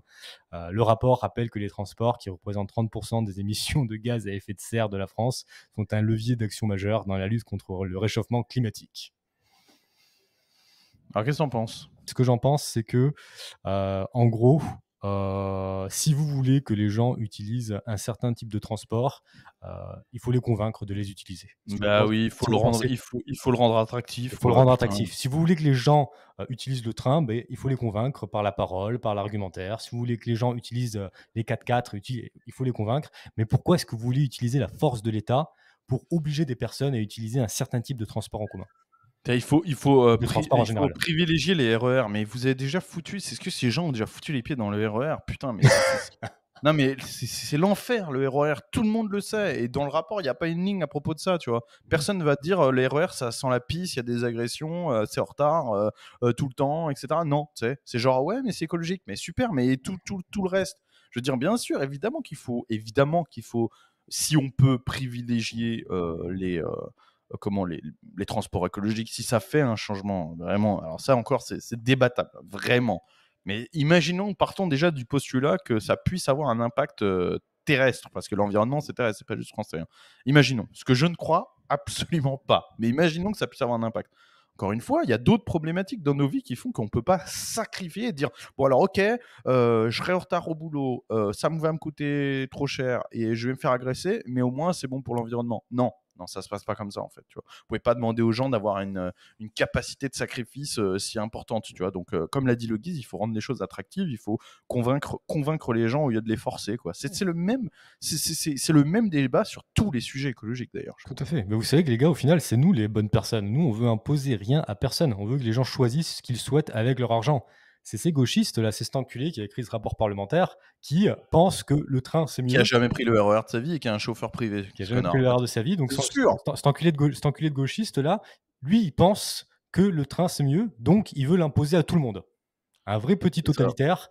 Alors, je ne sais pas si tu vas être d'accord avec moi, Baptiste, mais le marché, c'est le mieux. Privatiser les transports en commun. Il y aura une vraie compétition. Chaque entreprise essaiera de se rendre attractive pour offrir le meilleur service au plus bas prix. Et les Français choisiront ce qu'ils ont envie de choisir. Le vrai problème de ça, en fait, moi, ce qui me dérange, parce que moi aussi, en fait, je serais pour la privatisation. Le vrai problème de ce qui me dérange, c'est qu'en fait, les transports, ils ont déjà été financés par l'argent public.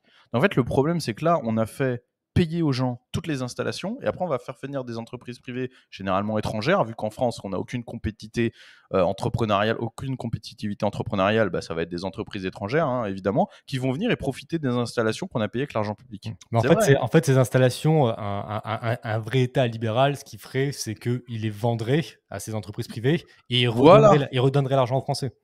Voilà, exactement. Ça, je suis tout à fait d'accord. Tout à fait. Ouais.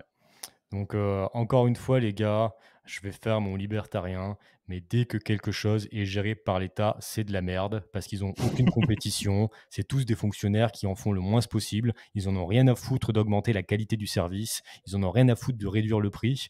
Et vous vous retrouvez avec de la merde et votre argent est jeté par les fenêtres. Comme le dit si bien Charles Gave, vous n'avez jamais payé autant d'impôts et vous avez jamais eu des services aussi pourris.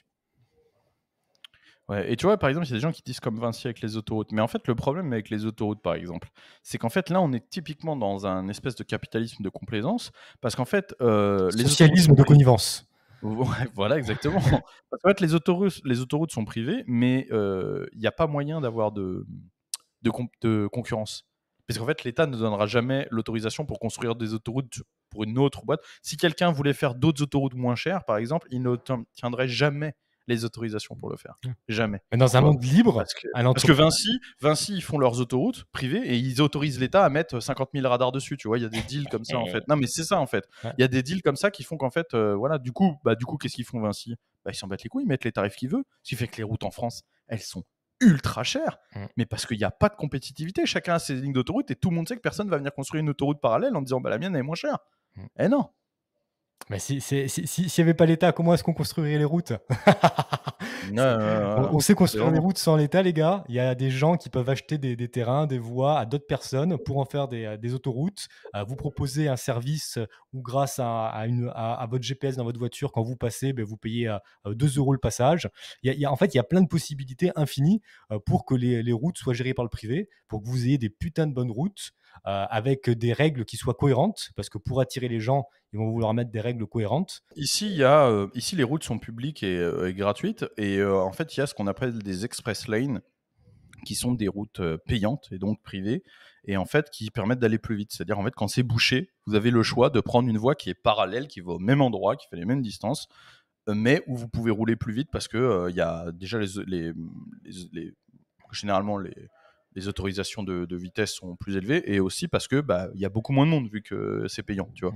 Donc en fait, ici, tu as le choix. En fait, tu as le choix, tu peux voyager partout au Texas gratuitement, ou alors, tout simplement, voilà, moi, j'ai pas envie d'être dans le trafic quand il y en a, et je prends la route payante. C'est comme ça que ça fonctionne. C'est parfait. Là, il y a Antoine H7 qui nous dit Rouen-Le Mans, j'ai payé 36 € pour 1h30 d'autoroute. Ah non, mais ouais, s'il y avait un vrai marché libre des autoroutes, je suis sûr que tu paierais beaucoup moins que ça.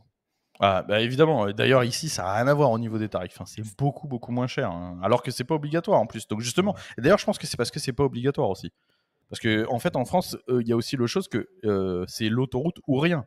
Parce que sinon, c'est les voies, les départementales, etc. Mais en fait, en gros, tu passes d'un trajet de 7 heures à un trajet de 15 heures, tu vois.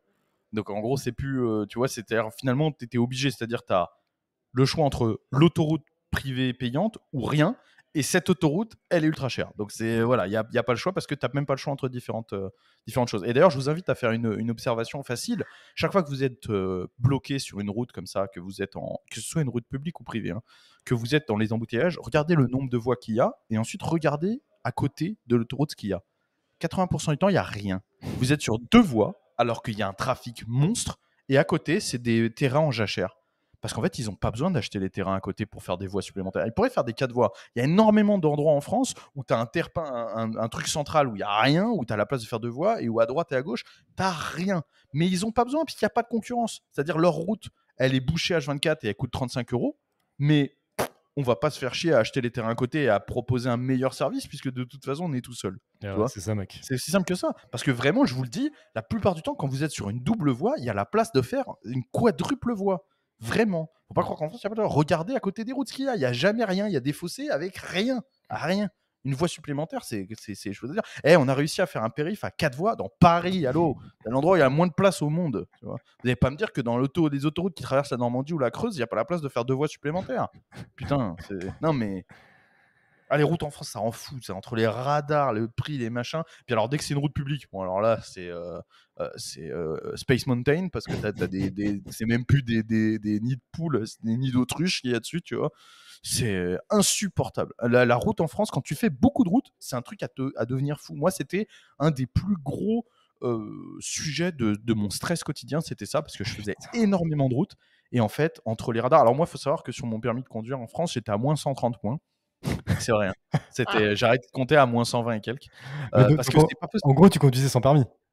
Non, j'avais un permis, mais il n'y avait plus de points dessus. Je dis moi 130 points, mais il y a plus les points négatifs, ça marche pas. Mais c'est-à-dire, je continue à me faire flasher avec un permis qui avait plus de points, parce que de toute façon, t'as pas le choix. Tu n'as pas le choix, donc c'est réglé, tu vois. Mais un permis où il n'y a plus de points, tu as le droit d'utiliser? Je sais même pas comment ça marche en France. Non. Ok. Non. C'est ce que je me dis. Réponse, non. Il y a Sbenga26 qui nous dit en centre de France, 2 voies et hyper serré, c'est l'autoroute la plus dangereuse de France. Mec, s'il y avait de la compétition, tu pourrais choisir une autoroute safe pour toi et ta famille. Voilà. Est-ce qu'on se ferait pas un petit 10 minutes de chat pour les abonnés et ensuite on prend les questions de tout le monde? On va partir oui, voilà, on va faire les questions-réponses. Je vais activer le chat pour les abonnés. Et ensuite, vous inquiétez pas, les gars, on a le temps de prendre des questions pour tout le monde aujourd'hui. Il y a un mec qui dit tier list ce soir. Non, on va pas en faire tous les jours. On va pas se fâcher avec tout le monde. C'est vrai qu'il y a eu des petits retours sanguins. Allez-y, les gars. On écoute vos questions. Baptiste, pour la présidentielle même. J'ai lu. Vas-y. Donc, il me demande si sur ma présidentielle, même si j'ai pas le droit de vote, si je devais voter, est-ce que je voterais Trump? Imaginons, considérant que j'ai le droit de voter pour les trois, Trump, Ron DeSantis ou l'étoile montante des démocrates qui est un Kennedy, qui a l'air d'être le démocrate le moins mongolien du game. Trump, 100% Trump. Pas parce que en mode fanboy, etc., mais parce que vraiment, il y a des propositions concrètes dont d'ailleurs on n'entend jamais parler en France, qui sont vraiment très intéressantes. Déjà, c'est celui qui dérégule au maximum. Hein, c'est ce qu'il a fait. Il a relancé l'économie, le productivisme américain comme ça. Hein. Il a supprimé plus d'une centaine de législations sur la productivité aux États-Unis pendant la première année de son mandat. Il faut le savoir. Ça a énormément boosté l'économie. Et même à titre plus perso, par exemple, Trump, c'est le président qui a le plus œuvré pour les réserves naturelles aux États-Unis. C'est celui qui a le plus, on n'en parle pas, mais le plus œuvré pour l'environnement, etc. C'est notamment ces politiques qui ont donné beaucoup de qui ont fait de très bons résultats sur, par exemple, les populations de pumas dans le sud des États-Unis, etc. Enfin, vraiment, il a fait énormément. Il a aussi fait, c'est aussi le président qui a fait le plus d'arrestations sur la pédocriminalité, notamment sur Internet, avec un service dédié, la fondation d'un service dédié, avec de vrais moyens, etc. Ils ont fait des arrestations de masse. Il a fait énormément de choses comme ça. Donc, évidemment que, moi, en tant que Français, c'est évidemment pas ma façon forcément de faire la politique, parce que c'est le show à l'américaine, etc. Ça leur convient ici, hein. Il faut s'adapter encore une fois au marché, hein. Il faut s'adapter aux gens, aux électeurs, à l'électorat que tu as ici. Donc eux, ils aiment ça. Moi, il me fait évidemment exploser de rire quand il fait ses trucs sur Twitter, etc. Ses apparitions publiques, elles sont géniales, ça me fait rire. Mais je veux dire, c'est pas ça qui va faire que je vais voter pour lui. Mais fondamentalement, pour moi, c'est vraiment le meilleur. Et surtout, une chose très importante pour moi, cet homme n'est pas issu de la politique et cet homme est un plurimillionnaire. D'accord ? Donc cet homme n'a pas à gagner ni pouvoir, ni argent à faire de la politique. Et ça, c'est très important. C'est très important. Quand quelqu'un est déjà riche, aussi riche que Trump, il n'y a pas à gagner d'argent à être au pouvoir. Il est désintéressé. Et le pouvoir vis-à-vis de tout le reste, il a, quand tu es millionnaire comme lui aux États-Unis, tu as le pouvoir de faire ce que tu veux. Je veux dire, à un moment, il faut bien comprendre, il a les femmes, les machins, tout ce que tu veux, il l'a déjà. Tu vois. Donc en fait, ça ne peut être que par conviction. Et je pense que c'est pour ça aussi que c'est lui qui a le plus de chances de gagner, parce que contrairement à DeSantis, moi quand je parle de DeSantis ici, c'est la même chose qu'avec Greg Abbott, le gouverneur du Texas. Les gens sont plutôt pour, dans le sens où oui, ils aiment ce que Greg Abbott fait, ils aiment ce que DeSantis, mais ils n'ont pas confiance. À chaque fois, ils me disent ouais, mais c'est un politicien, moi je lui fais pas 100% confiance. C'est quelque chose que j'entends très régulièrement. En tout cas, ici, c'est quelque chose que j'entends très régulièrement, même vis-à-vis de Greg Abbott, qui est le gouverneur en place depuis des années et qui a de très bons résultats. Tu as beaucoup de gens ici qui sont sceptiques dans le sens où ils me disent ça, je le verrai pas président, parce que ça reste un politicien. Les gens sont très très méfiants, notamment dans l'opposition et chez les conservateurs ou les droitards, ce que vous voulez. Les gens sont très méfiants vis-à-vis de la politique, et je les comprends. Et si les deux passent, admettons que la primaire soit terminée, toi tu penses que Trump a plus de chances de gagner que DeSantis? Ah bah il est largement en tête d'ailleurs. Mais je parle pas des primaires, hein. Je parle vraiment de l'élection en tant que telle. Oui, je pense. Oui, je pense que vis-à-vis en finale, oui, contre Joe Biden, il a plus parce qu'il a un mandat positif à faire valoir. Faut pas l'oublier, tu vois. Il a déjà été au pouvoir et là, il y a un vrai élément de comparaison. Voici ce qui s'est passé pendant mon mandat, voici ce qui s'est passé pendant le mandat de Joe Biden. Point. Il y a beaucoup de stats qui sont incroyables. Il y a Gauthier 1908, qui est un abonné de la première heure, qui demande c'est quoi sa ligne à DeSantis en fait par rapport à Trump. J'ai pas le détail exact de ce que DeSantis prévoit pour les présidentielles. Je m'y suis pas assez intéressé. Moi, je sais ce qu'il a fait en Floride, mais je pourrais pas te dire pourrais pas te dire à quel point ils divergent de Trump dans leurs propositions à échelle nationale. Moi, ce Faudrait que je se peux vous renseigner. dire, c'est que DeSantis, il joue beaucoup sur l'anti-wokisme. De manière générale, sur le papier, ils ont des politiques très similaires. C'est vraiment au niveau du personnage que les différences se jouent. Il y a Jules THB, à quand un live sur le catholicisme? Qu'est-ce que tu en penses, Baptiste? Bah, un live sur le catholicisme, je sais pas, parce que c'est Faudrait un angle. beaucoup trop vague comme sujet. Voilà, exactement, avec un angle particulier, une question particulière qui demande à avoir un point de vue religieux. Oui, bah, très typiquement sur la séparation de l'Église et de l'État, sur la laïcité, sur une énième proposition de loi en faveur ou non de la laïcité ou ce genre de choses, ça pourrait être intéressant d'avoir le point de vue. En tout cas, moi je pense, après il faut que le guide soit d'accord aussi, hein, mais ça pourrait être intéressant d'avoir le point de vue d'un prêtre, tu vois, voilà, tout simplement, d'un clerc. Catholicisme et libéralisme, ça pourrait être intéressant. D'un clerc. Donc, il faut qu'on ait un angle, quelque chose qui colle, pourquoi pas à l'actualité ou quoi, on peut y réfléchir. Ouais. Que pensez-vous d'Elon Musk? Bah, tu veux répondre, toi, d'abord? Ouais, bah moi je pense que c'est un gars bien. Je pense qu'il fait chier personne. Bon, mais évidemment, pour faire ses projets spatiaux, il a dû faire copain avec le gouvernement parce qu'il y a pas d'autre choix malheureusement. Le gouvernement a le monopole là-dessus. Cependant, c'est un gars qui fait avancer la liberté d'expression, quoi qu'on en dise sur Twitter. C'est un gars qui défend le libéralisme, même le libertarianisme. Donc je pense que même si le personnage est critiquable dans l'ensemble, il fait du bien à ce monde. Oui, oui, dans l'ensemble, oui. Après, plus en détail, si on va plus en détail, moi je pense que c'est un très bon communicant et qu'il y a quand même une grande partie de ses projets qui sont du gros bullshit et il le sait, hein, mais il a besoin de fonds. Donc je pense qu'il fait beaucoup, il vit beaucoup sur le fait, il a une grosse fanbase qui vit sur des espérances qui n'existent pas, comme la colonisation de Mars ou des conneries comme ça, qui sont vraiment strictement impossibles d'un point de vue physique. Il Ah le oui. sait, tout le monde le sait. Tous les gens qui sont intéressés à ça le savent. Vous pouvez regarder n'importe quel vulgarisateur en astronomie ou des conférences du CNRS à propos de ça, etc., qui sont en ligne. Voilà, tout le monde est bien au courant que c'est n'importe quoi. Après, voilà, il aime faire des déclarations comme ça parce que derrière, bah, ça rapporte, c'est des coups de com pour ces boîtes. Mais dans l'ensemble, si je dois juger l'ensemble du personnage, oui, bien sûr, je pense que c'est quelqu'un qui est éminemment intelligent et qui a plein de qualités, évidemment. Qui fait du bien, ouais. Ufacen s'est abonné, merci beaucoup, mec. Toi, tu penses que en faisant des espèces de dômes sur Mars, on pourrait pas vivre sur Mars à un moment ou un autre? Non, non, c'est impossible. Déjà, envoyer un homme sur Mars, j'y crois pas. Ah ouais, d'accord. Déjà. Déjà, oui, non, il y a des. Je vous invite vraiment à regarder une conférence qui s'appelle Les impossibles défis à relever pour aller sur Mars. Et c'est une conférence qui ne parle que du fait d'envoyer un homme sur Mars. En quoi c'est, à l'heure actuelle, vraiment impossible. Je dis pas que ça. Dans le Pourquoi futur, pas tu penses que ce sera possible ou pas? Je pense pas qu'on puisse trouver une source d'énergie intéressante. En fait, même si c'était le cas, ça demanderait un tel budget, une telle quantité de complexe pour aucun résultat possible. Vivre sur Mars, c'est strictement impossible. Ça le sera pas. Et ça sera pas intéressant. Donc après, c'est... Je pense que les gens ne se rendent pas compte parce que les gens ne voient pas trop la différence. Aller sur la Lune, aller sur Mars, etc. Ils ne se rendent pas compte que la Lune, c'est 500 000 km et Mars, c'est 9 millions. C'est des choses qui sont complètement différentes. C'est des voyages de plusieurs années. C'est des expositions aux radiations qu'on ne sait pas encore maîtriser, qui sont gigantesques. Bref, c'est un défi technique, etc., qui est d'une complexité, mais qui est immense, tu vois. Donc non, envoyer un satellite, en fait, aujourd'hui, c'est facile d'envoyer des sondes, des satellites, etc., parce que ça n'a besoin d'aucune ressource. C'est léger, ça n'a pas besoin de ressources pour vivre, etc. Ça peut être exposé aux radiations, ça peut être exposé à plein de choses. C'est pas pareil. Et puis ensuite, une fois sur Mars, il y a un mec qui dit, là, c'est le chrétien qui parle, mais alors là, absolument pas. Absolument pas. C'est le passionné d'astronomie qui parle, pour de vrai. Et Mars, c'est une planète qui n'a plus de champ magnétique, donc il y a une atmosphère qui est quasi inexistante.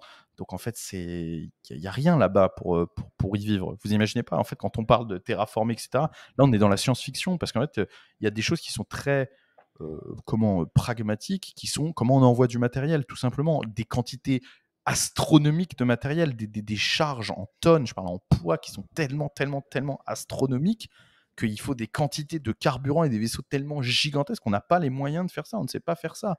Il y a plein de choses. Et je vous invite, il y a des vidéos d'AstronoGeek sur le sujet où il explique ça justement. Il y a, comme j'ai dit, les conférences du CNRS, il y a plusieurs vidéos de différents astronomes qui expliquent ça. Non, c'est pas comme ça. En tout cas, tu as l'air passionné par ça, tu as l'air d'être bien renseigné. Moi, je m'y connais pas, donc je vais pas me prononcer. Je veux juste partager un petit truc rapidement par rapport à Elon Musk. Tu vas me dire ce que tu en penses, Baptiste. Donc ça, c'est un tweet du gouvernement américain. These are our kids. These are our neighbors. Not somebody else's kids. They're all our Je kids. déteste entendre sa And voix. our children are the kite strings that hold our national ambitions aloft. It matters a great deal how we treat everyone in this country.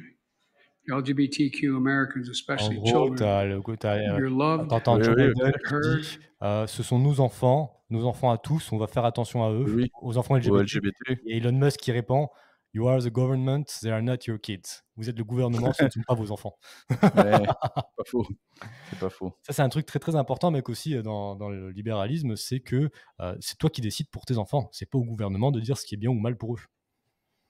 Non, oui, clairement. Les gens qui disent on pourra peut-être y aller, on pourra jamais y vivre. En fait, y aller, c'est pas complètement impossible. C'est pas complètement impossible physiquement. Elon Musk n'a pas les moyens de le faire. Je vous le dis très clairement. Elon Musk n'a pas le budget pour faire ça. Il n'y a qu'un État qui pourrait faire ça. La conquête de Mars, il n'y a qu'un État qui aurait les moyens de faire une chose pareille. Et le problème, c'est comme ça rapporte zéro, parce qu'il n'y a rien à gagner physiquement à envoyer un mec sur Mars.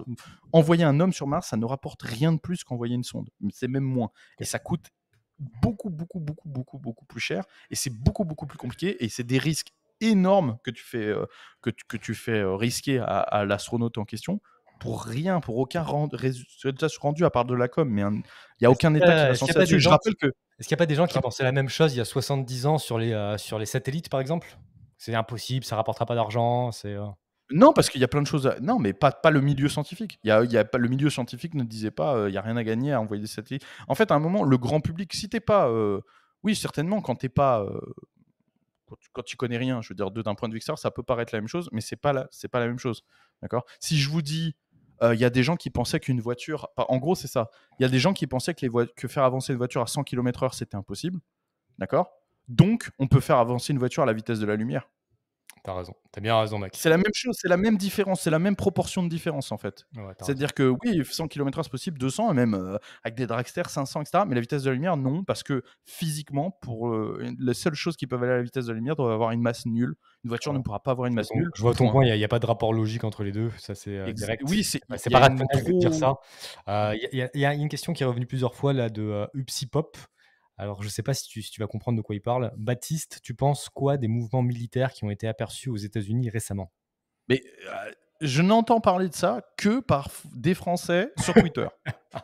Ici, ça n'existe pas. Personne ne parle de ça, les gars. À part peut-être une tripotée de complotistes que je ne connais pas, mais quel mouvement militaire ? Je n'ai trouvé aucun journal qui ne parle de ça. J'ai trouvé aucun article. Même dans les milieux politiques que je fréquente, personne ne parle de ça. Et quand je lis ce que vous m'avez envoyé, c'est des mecs qui disent « Ouais, regardez, c'est un mouvement anormal, etc. » Mais en quoi ces gens sont, comme je veux dire... compétents pour dire ce qui est un mouvement normal ou pas normal. En fait, ils se basent sur quoi ?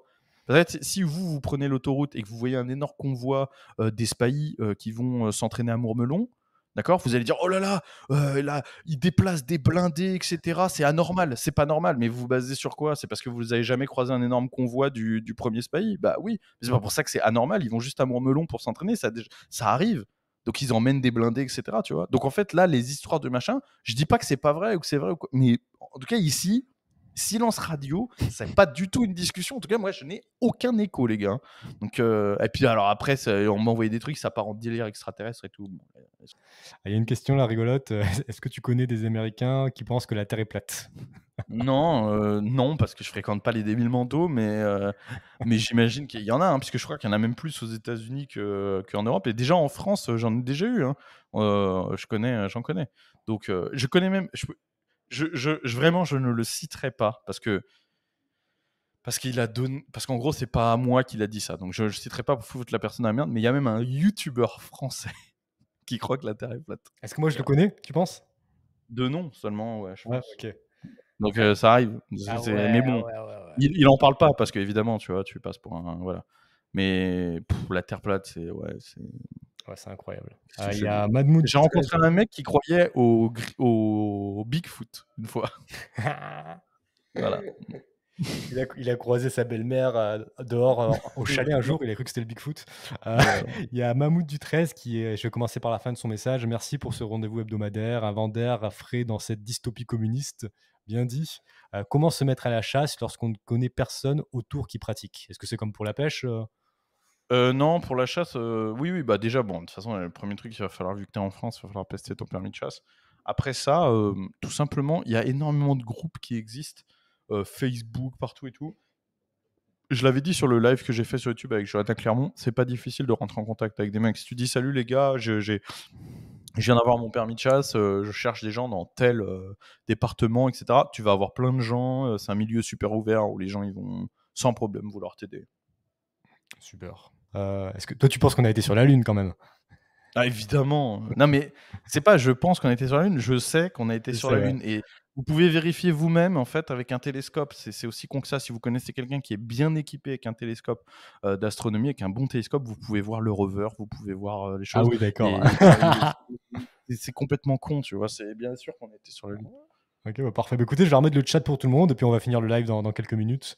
Si vous voulez poser quelques questions, on va en choisir quelques-unes. Il y a Sayat, c'est rigolo comme question. Un avis sur le Oui, fils Biden? Hunter Biden.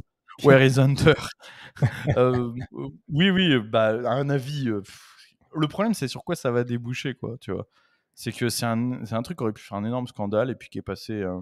C'est trop. Tu vois, ça y est, je pense que le temps est passé et que les gens ils sont déjà passés à autre chose. Bah, pour résumer la situation, en gros, le fils Biden a eu un poste au gouvernement américain via son père. Il a touché plein d'argent du contribuable. Mais on ne parle pas de 10 000, 20 000 dollars, on parle de millions de dollars. Et en plus de ça, il y a un de ses ordinateurs personnels qu'il avait laissé à un réparateur. Le réparateur a regardé ce qu'il y avait sur le disque dur et en fait, il y avait plein de Ouais, il y vidéos avait des trucs de de ouf. Il y avait cocaïne, des trucs de de ouf. prostituées, tu vois, avec des filles qui ont l'air très très jeunes qui sont couchées sur lui. C'est des choses assez bizarres. Des trucs de Mais, ouf. mais bien sûr, c'est un démocrate, donc Ouais, et puis il y a eu rien des dire. histoires aussi de pots de vin, plus ou moins, pour faire accéder à des postes via son père. Enfin, ouais, bref, ça a été vraiment des trucs. Ouais, ça a été du sale, du sale. Les gauchistes sans aucune valeur en pleine action. Je lis le truc Tendoy Ouais, vas-y, je vais le Voice, lire, là, mais si c'est tu pas une veux. question. Non, mais c'est Baptiste- pas une question. Ouais, mais elle est drôle pour tout le monde. Baptiste qui nous a dit qu'il est à moins 150 points sur son permis. Le live d'avant, il nous disait qu'en France, il avait une arme en perma sur lui. Bientôt, il va nous dire qu'il se balade avec une valise de coke en perma dans son coffre. Le Non, flic mais qui tu arrête, sais que c'est ces Noël. deux trucs-là, c'est des choses que j'ai dit dans mon livre. Hein. Les gens qui ont lu mon livre étaient déjà au courant. Hein. J'ai jamais dit sur YouTube et tout parce que je savais que c'était trop risqué, mais j'ai déjà dit dans mon livre. Il y a beaucoup de gens qui se demandent comment est-ce que tu as appris l'anglais, mais en fait, tu m'avais dit que c'est parce que tu allais souvent aux États-Unis pour la compétition. Oui, et puis je fais encore. En fait, le truc, c'est qu'il y a deux types de personnes qui jugent mon anglais. Les gens qui parlent anglais et les gens qui ne parlent pas anglais. Alors, pour les gens qui ne parlent pas anglais, ils ont l'impression que je parle très, très, très bien anglais. En fait, je parle bien, mais pas de façon exceptionnelle parce que je fais encore beaucoup de fautes de grammaire. Parce que j'ai pas du tout un anglais qui est académique. J'ai appris l'anglais en discutant avec mes potes, etc. Donc, j'ai un mélange d'accent français sur certaines choses et puis d'accent de campagne sur d'autres. Mais j'ai encore, par exemple, il y a des mecs qui me disent ton accent il est génial, mon accent il est bon. Enfin, il est bon, même pas parce que c'est un accent texan, on va dire, Ouais. de campagne sur certains mots, mais sur d'autres, j'ai aussi un accent français. Et puis, je me trompe sur certaines prononciations parce qu'en anglais, la prononciation c'est très compliqué, donc je me trompe encore sur certaines prononciations. Je fais quand même des erreurs de grammaire, mais simplement, je deviens meilleur et meilleur parce que je suis dedans en permanence, que je pratique beaucoup. Et puis là, je vais commencer des leçons vraiment pour la grammaire parce que c'est le point où là je suis arrivé au maximum de ce que je peux faire tout seul. Je suis ultra à l'aise, je comprends tout le monde, je parle avec tout le monde, je peux parler de tous les sujets, etc. Mais maintenant, pour avancer sur la grammaire, tu vois ce que je veux dire, il faut faire des cours, t'as pas le choix. Ok, bon, bah, c'est déjà excellent que tu puisses Parce que communiquer moi, avec tout le monde facilement. C'est beaucoup mieux que la majorité des non-anglophones. Anniversaire du menhir aujourd'hui, c'est vrai que c'est l'anniversaire de ouais, Jean-Marie. du goal, du goat, pardon. Du coup, ouais. 95 ans le bonhomme, putain, 95 ans et puis il est plus solide que le maire de Bordeaux, même si en ce moment il est hospitalisé malheureusement. Mais jusqu'à très tard, il aurait pu défoncer le maire de Bordeaux sans aucun problème. Bon, bah, je crois que ça y est, on a fait le tour. Hein. Ouais, bah on a fait le tour, mec. Encore un grand merci pour ta présence. Ouais, non, merci à toi. Merci à tout le monde qui était présent ce soir. La rediff dimanche 17h sur la chaîne YouTube du Guise. Pour ses abonnés Patreon, la rediff c'est tout de suite, dans 5 minutes, j'imagine, c'est ça? En fait, pour les abonnés, Les abonnés Twitch, c'est tout de suite. les abonnés Twitch, dans quelques secondes, vous allez l'avoir disponible en intégralité. Les abonnés Patreon, je vous fais un montage pour que ça fasse un bon format podcast. Et d'ici 48 heures, elle est sur Patreon pour que vous puissiez écouter ça en voiture ou en faisant du sport. Voilà, et pour tous les autres, dimanche 17h, la rediff. Et puis, prochain live, mardi, 22h, comme tous les mardis. Exactement. Merci beaucoup, mec. Merci à tous. À la prochaine fois. Merci à tous. Ciao. À bientôt. Ciao.